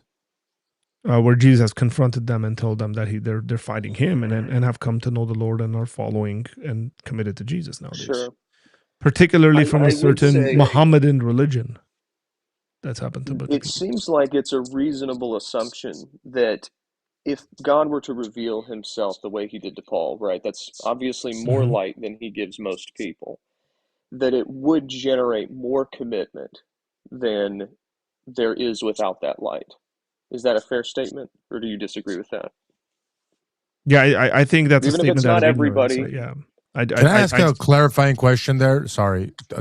Belief to what? Like, are you saying if God were to reveal that kind of light to someone, would that mean they would believe in God, or that they would follow Jesus and let's say become a Christian? Follow Jesus. Okay. Yeah. If they have the same experience with Christ. For me, that's a deeper theological issue. So I don't we would be answering this in different ways. So I think, right, which is what I want to get to you, Tom. Why doesn't God regenerate more people, Tom?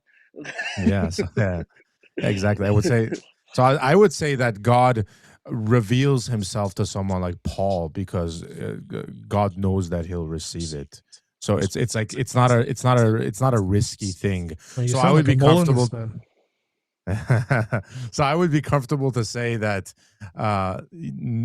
God wouldn't necessarily reveal himself in that form to just anybody, with the chance that he would reject them. So I think it's a special circumstance thing. Go ahead. I don't want to take this a different route with you, but I do know you are more reformed, right? Yes. So now in your position, God could reveal himself that way to anybody, and essentially whether or not that person reacts positively is dependent on whether God regenerates them, right? So there's no chance, 100%. like if God decided that they would be regenerate and accept the light, then there would be 100% success rate. So then why doesn't God do that? Now, I'll keep it in the purview of atheism and not so much as a Christian critiquing you, but how would you answer that as sort of a divine hiddenness? So let me just ask to make sure I know what you're saying. You're saying if God knows that he would, by revealing himself to someone as he did to Paul, that they would actually not believe, why does he do that? Is that what you're asking? No. What I'm asking is because you were making the point that he revealed himself to Paul because he knew that he would react positively. But my point is God is the one who regenerated Paul so that he would react positively. Yes. And so my question is, if God is in control of whether or not you respond positively to the gospel, why not just regenerate everyone so that they react positively to the gospel? I mean, that's different from the method, like, because you're speaking of the method, like, why doesn't he do it that way? So it's like more of like the method of why the way he's kind of making himself known to people. That's different from why doesn't he regenerate everyone? That goes to his will, his purpose. So like for me, that's a different question. Like it completely goes a different direction. Yeah, because you and Arthur are going to obviously have very different reasons. The reason I ask it to Arthur one way is because he's more of a Molinist. He's going to say, okay, which I think he kind of went the route of knowing God knows exactly who would believe anyway, given all circumstances. I don't know if that's, correct me if I'm wrong, Arthur, but you take it more of a route of saying people. So long story short, what I'm trying to say is with Arthur, the question is more about whether or not had God given more light, would people react positively to it, right? Because he's not saying God regenerates people so that they respond. I think your question only would apply to Arthur here, honestly. But that's why I'm changing it for you, and I'm saying on your end, it's not so much about the means and whether or not the means are conducive to more faith. It's more about yours is very simply regeneration, and so I'm asking the same question in the sense of more people being saved. It's relative to that, but it's more fitted to your theology. So I'm asking, why I also think God regenerate everybody? Because it's not within his will to do so, I would say. Like ultimately, that's the answer. Now, the means, the means are still important in the way I view soteriology, because I think the means in which God uses to save Paul is not just for Paul alone. Like, could Christ have revealed himself to Paul in a less dramatic way, let's say? Probably. But I think the way that he's transformed or saved, that he's called out by Jesus, does a bunch of things. It gives Ananias' mission. It creates a storyline like he was going there to murder these people. He was stopped by Jesus. So that story of redemption, or that method of regeneration that Jesus uses, is for a greater purpose. And he could have easily done that in a less dramatic way. So I see the means that he uses as sort of different methods to accomplish specific purpose. But yeah, you're right to say that for Arthur, it would be a different question. Well, not really, because as a Molinist, it would kind of be a similar response. But I guess for a non-Calvinist, non-Molinist, that would be a legitimate question. If Jesus revealed himself in that way, would more people believe? That's a pretty legit question. Yeah, if he didn't regenerate them, they wouldn't, regardless. What we're getting into, because I feel like unless you guys want to steer it more theological, because I have a lot of things I could say to that, or I could ask Arthur and press him on his Molinism for a second. Go ahead. We could take it more the atheist route. All right. No, I'm curious to know the conversation you were having and the direction that conversation was going in. Oh, you want to know about when I was talking to the atheist? Yeah. And it was just fine tuning. So some standard stuff about him saying, well, the universe essentially is just like it could be a quantum fluctuation that necessarily aligned all of the variables, all of the, things like that. And so I pointed out to him, well, all you're doing is shifting the improbability from the universe over to the fluctuation. You're just saying the fluctuation just accidentally was aligned in such a way that it would necessitate that universe. It could have just as easily necessitated a non-sustainable universe, right? And given all the variables, that's what we'd expect. And then his question was, well, why is God the way he is? Why is your intelligent cause just happen to be what he is? And this is where I gave the argument of, well, essentially a divine simplicity idea, even though I don't grant that to the fullest degree, but essentially an intelligent mind existing, as a cause for the universe does not have to exist in multiple parts. It's not like it has to be a bunch of variables that all come together for its existence. There's nothing philosophically untenable about a very simplistic intelligent being, right, that doesn't exist with parts. And so because of that, if you have a simplistic cause, but it's an intelligent one, putting all of the complex variables together, that neutralizes all of your improbability, whereas for the atheist, all you can do is push it back. You're basically saying, well, it's not in the universe, it's in the cause that necessitates it. Okay, well, why is the cause set up to do that? Well, it just is. Well, then you just threw the, improbability back. So that's why you can't just say the cause has that, just happens to be the way it is, whereas I can say God just happens to be intelligent. That's fine. Anyway, that was as short as I can make it how that argument went. But anyway, I mean, I don't know if you had thoughts on that, but I did want to ask you about Molinism because Tom brought up an interesting point about it. Yeah. Thoughts on? I would have probably pressed him a bit more on the evidence and data rather than just saying, why couldn't it be this way? Well, that's not an argument.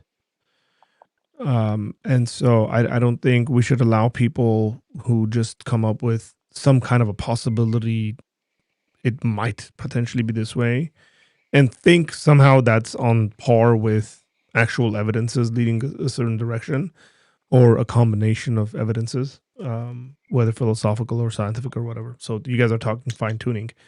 I mean, that gets coupled with cosmological arguments really well.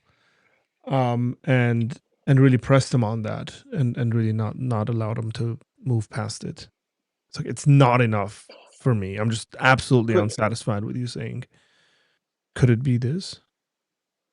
So real quick, why don't we run through that? I'll be the atheist.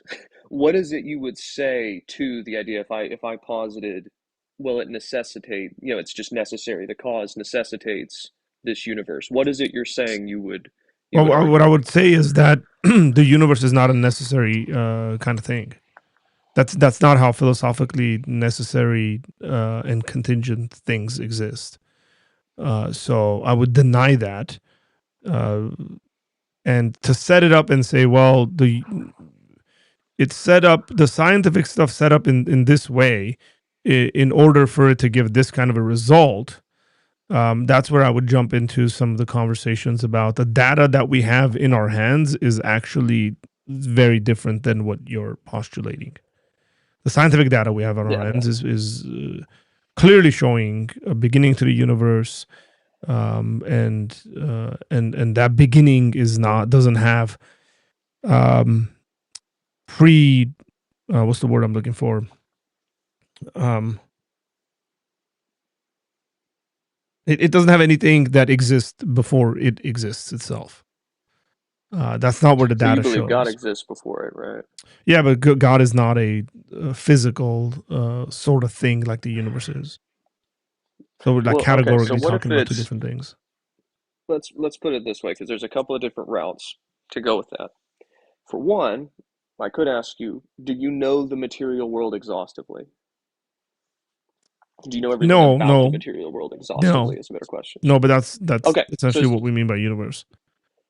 Now, if you say no, you don't know the material world exhaustively, then how do you know exactly what all is binding to it, right? You don't actually really know, the same way that if you're appealing to mystery within a supernatural or immaterial, I could appeal to the exact same thing in the material because we don't know everything about it. Or I could grant an idea of immaterial, and it still doesn't have to be God. So there's a couple ways to take that. But I think there's a little sleight of hand there in regards to an absence of evidence leads to evidence of an absence. Oh, I said that right.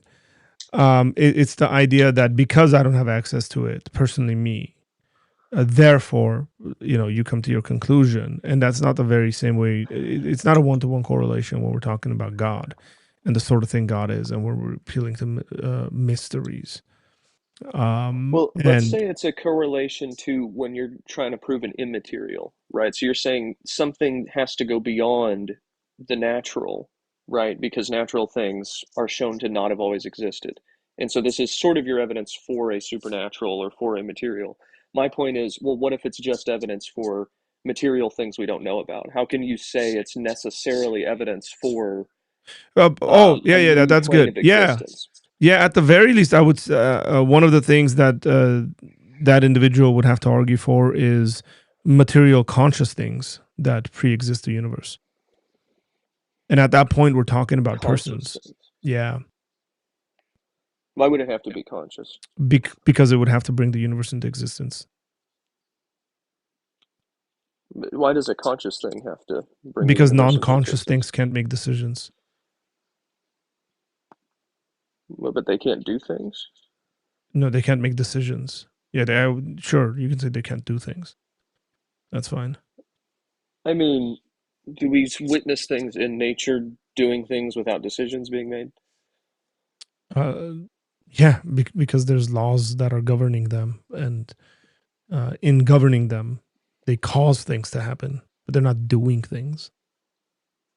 But isn't that sort of circular? So you're saying the reason you think, say, a tornado happens, but it's not necessarily completely without intelligence, is because God exists.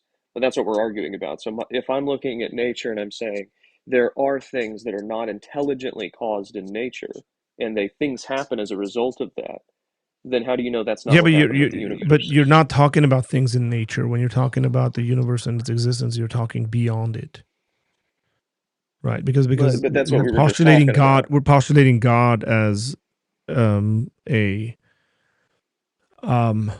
cause to the universe versus non-God, some material entity that still would have to be the cause of the universe. Right. But like I just pointed out, if you don't know the material world exhaustively, then it seems like it's just kind of one and the same. You're appealing to a new plane of existence. This is where I'm saying within the existence we have. And this is where I'm saying there's a difference between letting multiple strands of evidence lead you to direction, rather than saying we don't have any evidence and we're just going to postulate random stuff.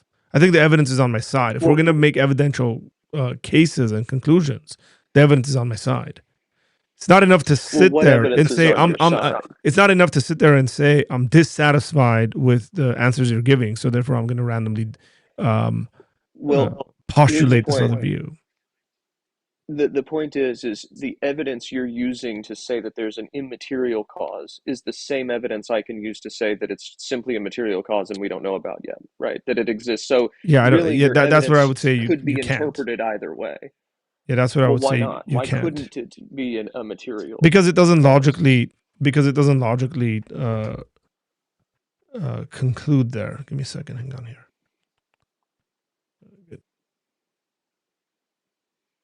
Tom. Yeah, I don't know if he'll be back or not. I think so. Oh, he leave? Yeah, I don't know. He's staying in the background all quiet. Tom, come back. Here, I could head out. I didn't mean to hijack your. No. You're good. No, these are good. I would say this is partly why I like arguing with multiple lines of argumentation rather than just one. So again, like the fine tuning one, I'd couple it with a cosmological argument to make my case, because when we speak and when I would say scientists speak about the origins of the universe, they mean everything that exists. So I think it becomes contradictory for someone to say, well, yeah, the universe is everything that exists, everything material or something like that exists. But there is something beyond it that's material that exists that caused it to come into existence. Then they're not fully, I think, either understanding or honest with the data that we have when we talk about the subject. And I hopefully people would come. This is partly why you get people like Lawrence Krauss. Peter Atkins, I remember, made a point about, before the universe existed, the things that existed were like mathematical points and numbers, and they clashed into each other and brought the universe into existence. Like, what the heck are you talking about? But part of the reason why he goes into math and gives those examples is because that's an immaterial thing, because he can't talk about a material thing. The reason why Lawrence Krauss thinks that nothing existed before the existence of the universe, and then goes on to tell us the definition of what that nothing is again because they can't take that line of argumentation, because the line of argumentation that these things are material, or we don't know the universe or material things exhaustively, so this could be a material thing. No. What we're saying is the universe is the total of all material things that exist, and so it would have to be something beyond that, and it can't be a material thing, because we've already defined all the set of material things, and I'd really wouldn't want to move from there. And if somebody wants to move from there, the burden of proof has now shifted, I would say, and they got to produce a lot of evidence, because they're now not only arguing against the Christian, but they're also arguing against like the scientific consensus that we have on our hands. Right. So I think there's a way that, for one, you could say, when it comes to the material, that it's really a matter of what you're defining it. If you're saying, like, I agree with you logically, if you're saying the universe began to exist, and the universe by definition is all material existence, well, then it doesn't really make sense to say that there's a material cause to the thing that began existing at some point, right? Now, that's simple to me enough to get around if they just say, well, that's not what we're saying the universe is. Like, we can say that the universe didn't really begin to exist, right? That it exists the way that it does now, right? Whenever we track it back to like Big Bang. But we're positing that something did exist prior to that, some kind of material existence, and then it essentially, you could say, changed or whatever into what we see today. Okay, so like that's a really complicated way of arguing for like an oscillating universe. Like, again, this is like, it's not, for me, it's hilarious. It's like we say all these things, and then we come around to, oh, we had this model in the 1900s that people were really into, and then gave it up because of all the data and the evidences that were produced by it. and so where the beginning of our universe, the beginning of this thing that we're in, was preset, predetermined, caused by a previous universe that exploded, right? And this is going to go on for ad infinitum. Now, I think there's philosophical arguments against that, why that can't be the case, why we can't have this happen infinitely, and why it hasn't been happening infinitely. So I'd produce, some of those arguments, the whole traversing actual infinites kind of thing, I think would come into the conversation there. Again, science is not my strong suit. I don't know. I think there might be something to be said there, even in an oscillating universe model, when it comes to the law of entropy. Like, does the law of entropy apply to this whole oscillating thing that's happening? The same way I think a number of these things apply to the multiverse model. It's like, people think like, I just said multiverse, I posited multiverse, therefore it's an answer to the question. It's like, no, it's not. You just move the bucket down one. And now we're going to have the same exact conversation about the multiverse. Hey, speaking about that, it's funny. I don't know if you saw Alex O'Connor had, I can't remember the guy's name, some physicist, some, doctor atheist guy. And he gave this analogy of, well, if you go into a store and they have one jacket essentially that you're looking for, and it just so happens to fit your proportions exactly, that might seem that's actually happened really right. That might seem really coincidental. That might seem like, wow, what a improbable thing to happen, right? Yeah. You just had that one jacket and it just so happened to fit me. Now, on the other hand, let's say that the person takes you back into the storage of the store. Is it Sean Carroll? They have hundreds of those kinds of jackets. I don't think it's Sean Carroll. I remember Sean Carroll. I don't think it was him on there. Okay. It was a little while back. It wasn't like real recent. Okay. Sorry, go ahead. Like a few months back.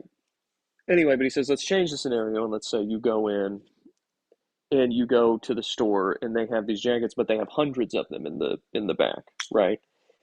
Finding one amongst hundreds to fit you really gets rid of the improbability, right? It's not that improbable given that there are hundreds of them, that one of them happens to fit you right at that point. And so that's sort of the idea of how the multiverse solves the problem.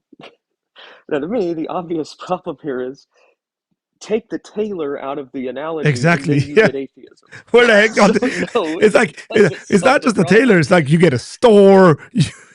You get all the jackets. Everything you just said presupposed an intelligence behind everything. And that's the thing, is no analogy they can give even comes close.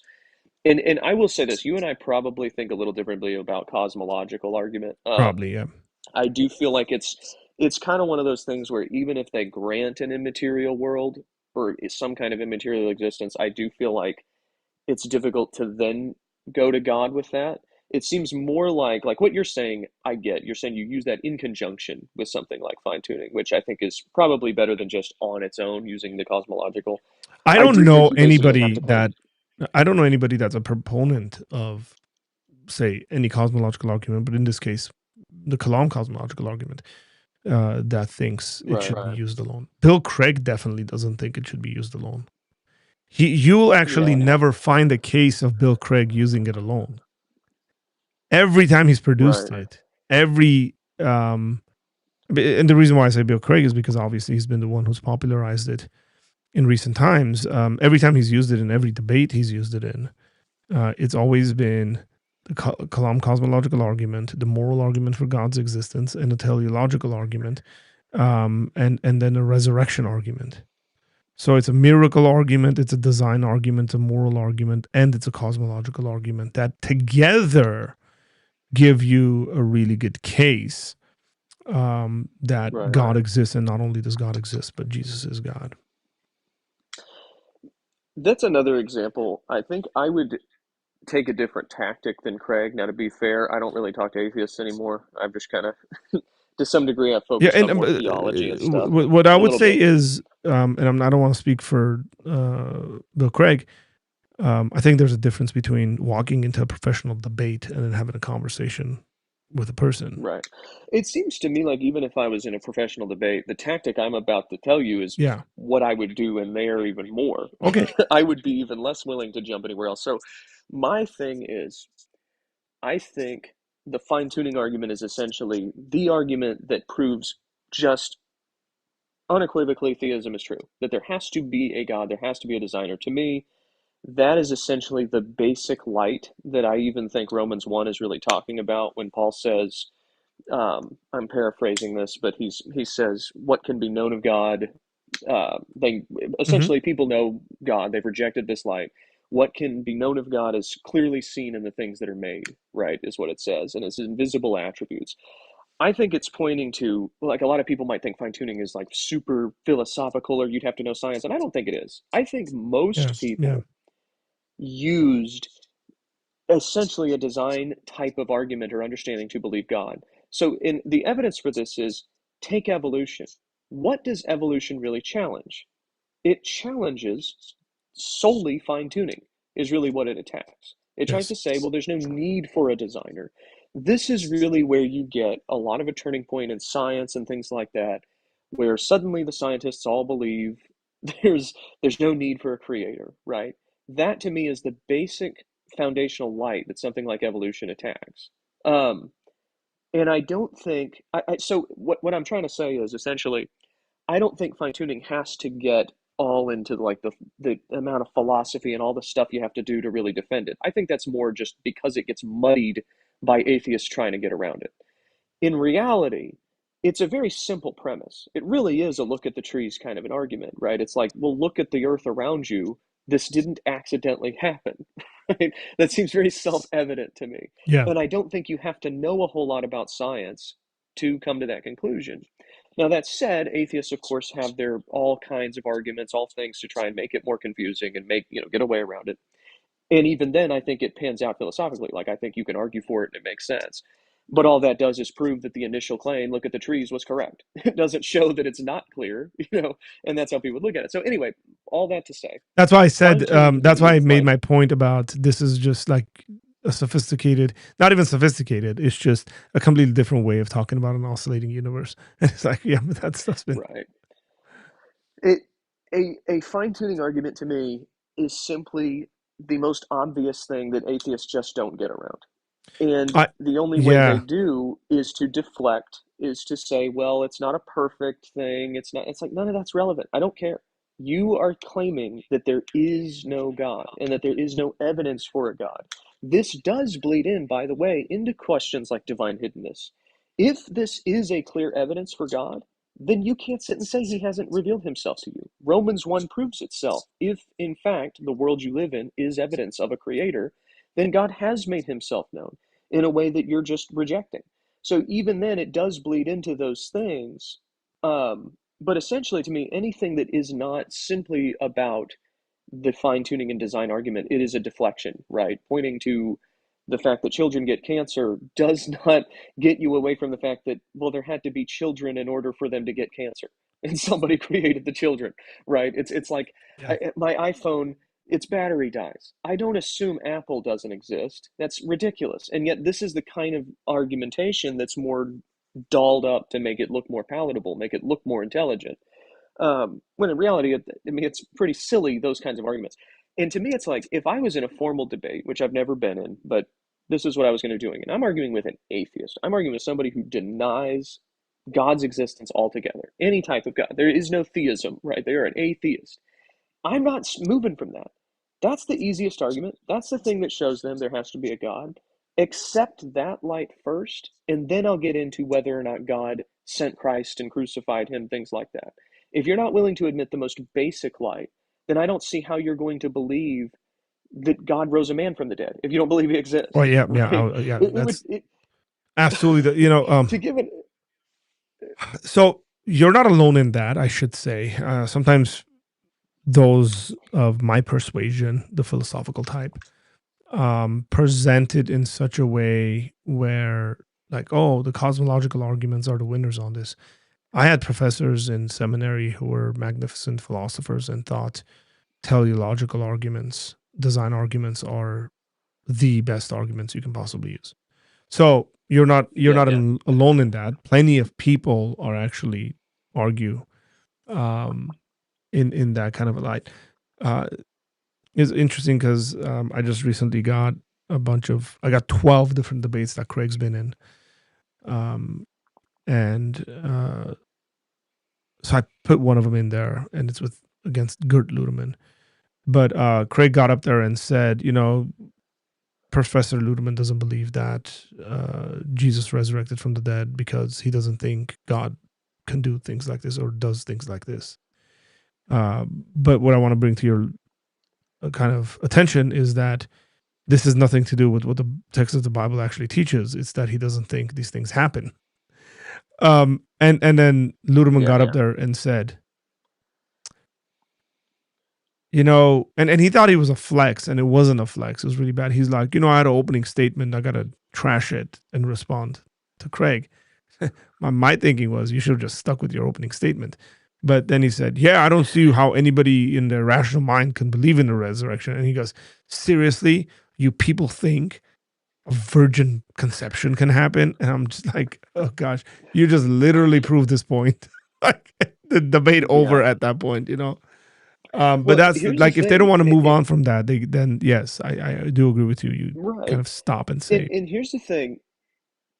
When you are a naturalist, right, you're assuming that the natural is all that exists, which really entails that there is no God, right? There is no being, which it does, people could argue it doesn't necessarily entail that. But I think most people that are naturalists and atheists are going to say, yes, nature's all that exists. There is no supernatural being. There is no intelligent cause of the universe, that kind of thing. If you're a naturalist, and that's assumed, then by definition, a naturalistic explanation is more likely than a supernatural explanation, right? So just think about that statement. If we then go look at the resurrection, by definition, a naturalistic explanation is more likely to me as a naturalist than a supernatural explanation. So the point is, as improbable as all of the disciples lying, as improbable as them all being crazy is, right, or mass hallucination, as improbable as that is, by definition, as an atheist, that is a more likely explanation than him rising from the dead. And to me, why argue then? Why am I trying to convince you, the atheist, that a man rose from the dead when you don't believe God exists? You don't believe in the mechanisms for that resurrection to happen. And so to me, I don't understand really engaging atheists on any of those points besides the simple foundational point, God has to exist. And to me, just the most obvious, easiest answer that atheists will deflect from, it's like, it's pretty much just you get some of the arguments like, oh, it exists out of necessity, oh, it's multiverse, which all of those fall flat. But other than that, it's mostly deflection. It's mostly going to be, we're trying to pin you on, well, why do kids get cancer? And if you don't want to answer that, you're running from me. It's like, you're the one running. You're the one that doesn't want to answer the problem. Correct. And added on top of that is what I would say is the whole necessity language is very interesting to me because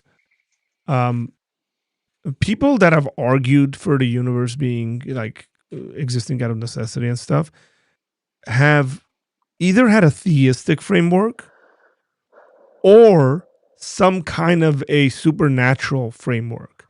So even if you're looking at, Neoplatonism or whatever like that, it's definitely not naturalism, right? It's they're not concluding at, therefore atheism is true. Like that's just not happening.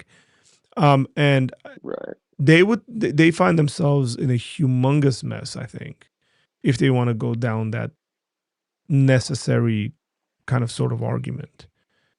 Well, because quite simply, as you pointed out earlier, I think with let's say the material world and the variables that are aligned for the world to exist, nothing is logically necessary about that. And that's what essentially they have to prove, and they don't realize it because they think, well, because I pushed it back and I said that the cause necessitates it, and that's a necessary cause. Exactly. Well, why does the cause necessitate that is the problem, and that's what I was trying to show the other guy in the conversation I had with him. If you're saying that why didn't it necessitate something else?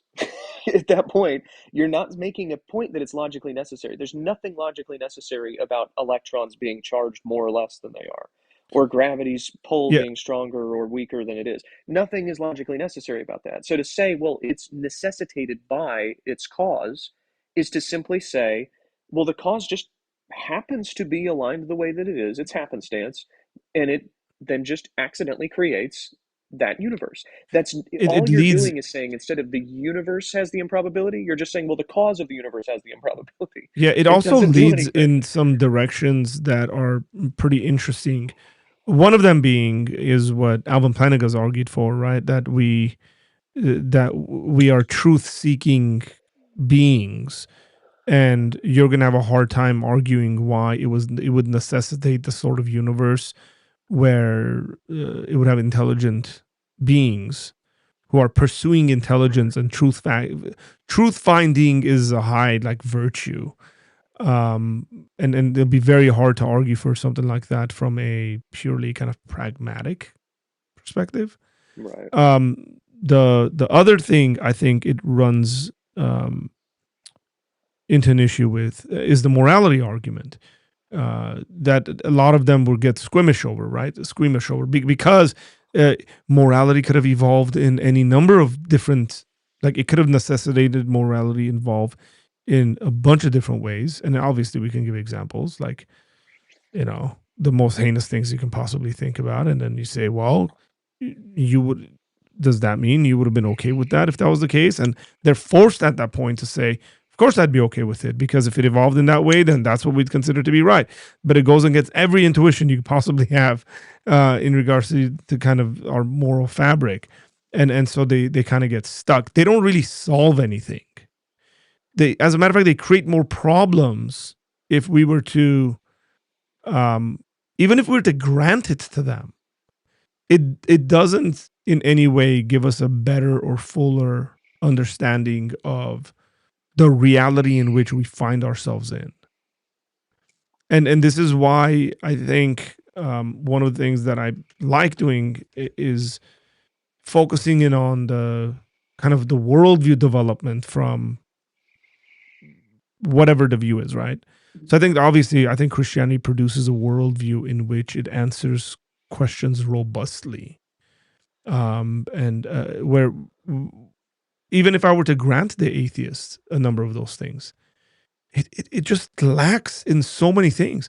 It lacks in ways of telling me why I appreciate a fine sunset or good art or fine music. It lacks in why I love children and why my children, and why people are willing to sacrifice for themselves for their seemingly, let me use some terminology that I don't want to be offensive here, worthless children, right? Like you have to make sense of it. Tell me why a father and a mother would sacrifice themselves to rescue their child who is not functional as a human being, okay, or who won't have a full life. Say they're on a wheelchair and they got this disease and that disease, and even if they had a limited amount of life to live, they have 4 or 5 years to live, and then these fine healthy parents will sacrifice themselves for that child. And it's but if I were to take your worldview, those parents should have absolutely no issue with saying, you know what, here's a logical decision here. You got 4 or 5 years, we can produce more children. Here you go. Where I think the Christian worldview actually gives us all the answers that we need in regards to those questions.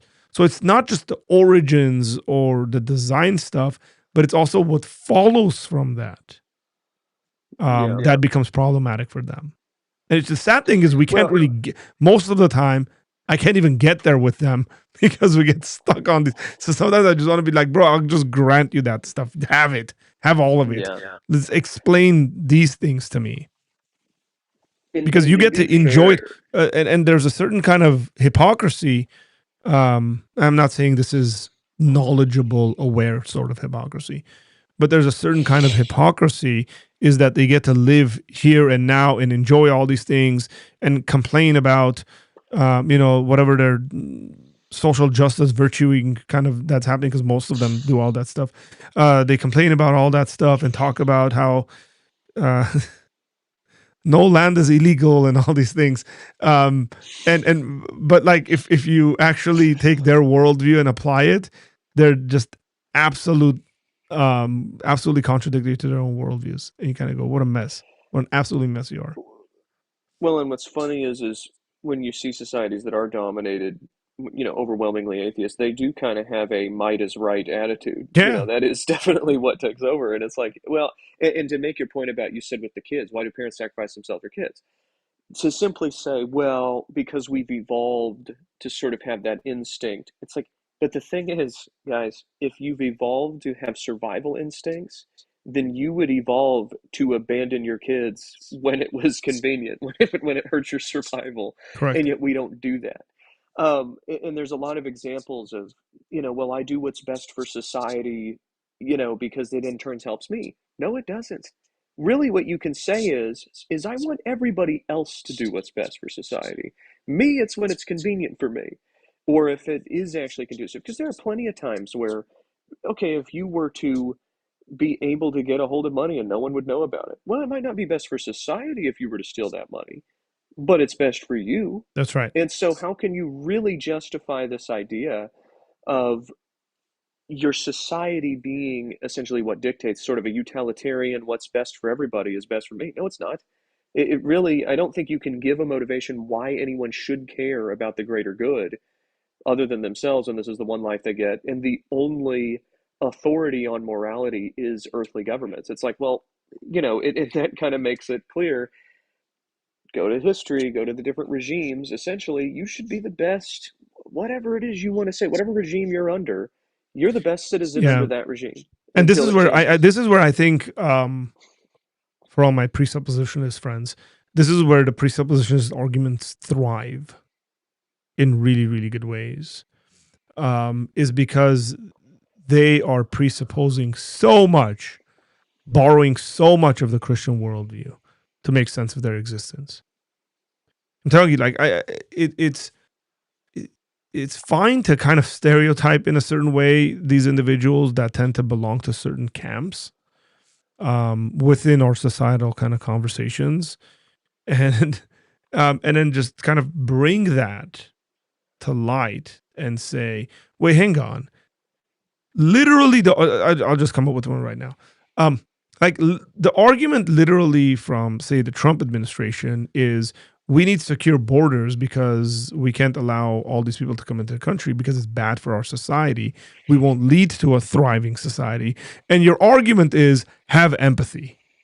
Like, wait, hang on here. Like, wait, what? Like, in regards to, like, from an evolutionary perspective, if we're talking about the survival of our collective, then you're arguing against that. And there's this detachment in a number of people of the things they will say in philosophical kind of conversations about God's existence, and then the way they live when it comes to, their policy and politics and all that.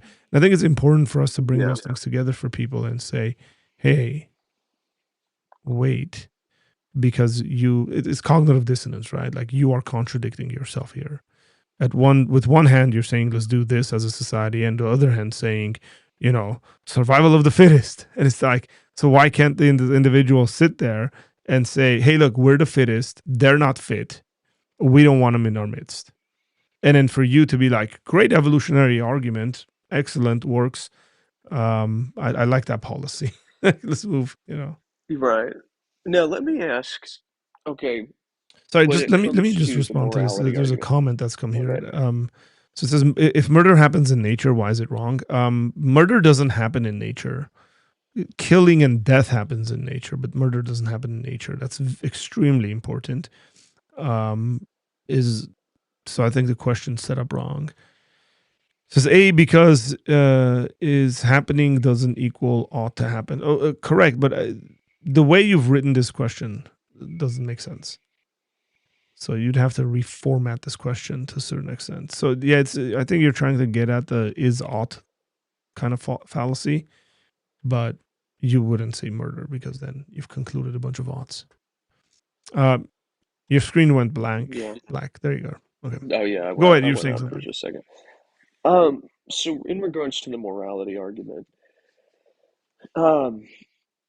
if you were to say, like, would you phrase it in this sense that Christians have essentially like an objective standard, atheists have a subjective standard, things like that?